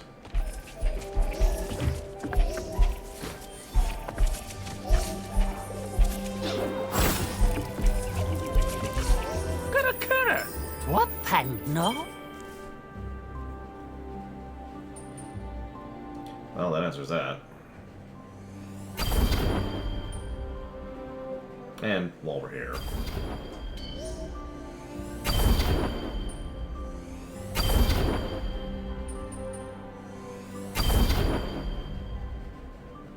Aripata.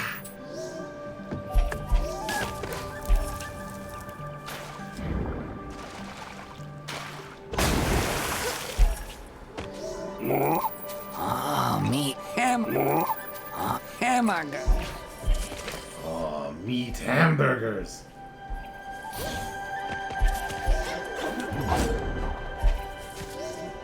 Now, can anybody guess what my bonkers, absolutely insane desire would be for Dragon Age Origins? Like for a proper remake of Dragon Age Origins?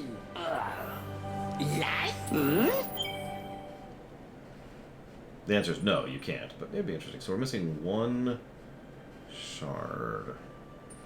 I know where the Hal thing is. I've seen that already on the map.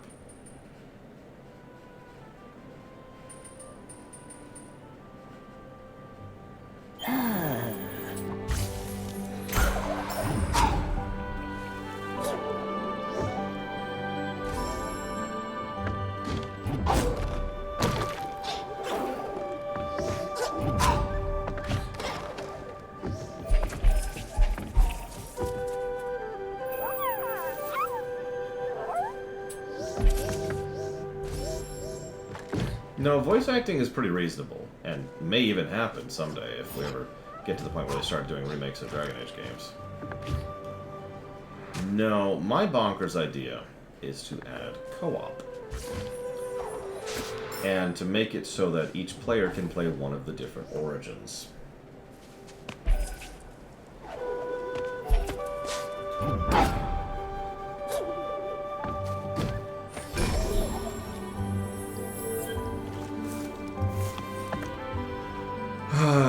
I'm going to go ahead and chop off here, I think. And that way we can go ahead and not have to be rushed at the end. And of course I have time to, I need time to do the audit, and I've got to do a couple other paperworky things.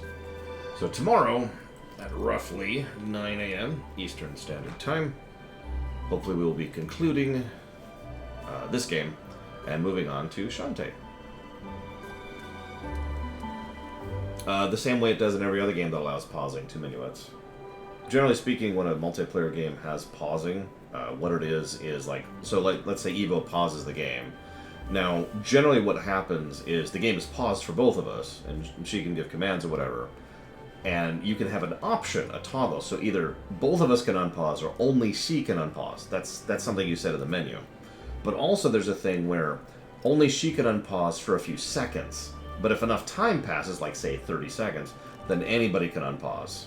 It's a pretty normal thing. That problem has been solved since like 2002, because Neverwinter Nights had that feature.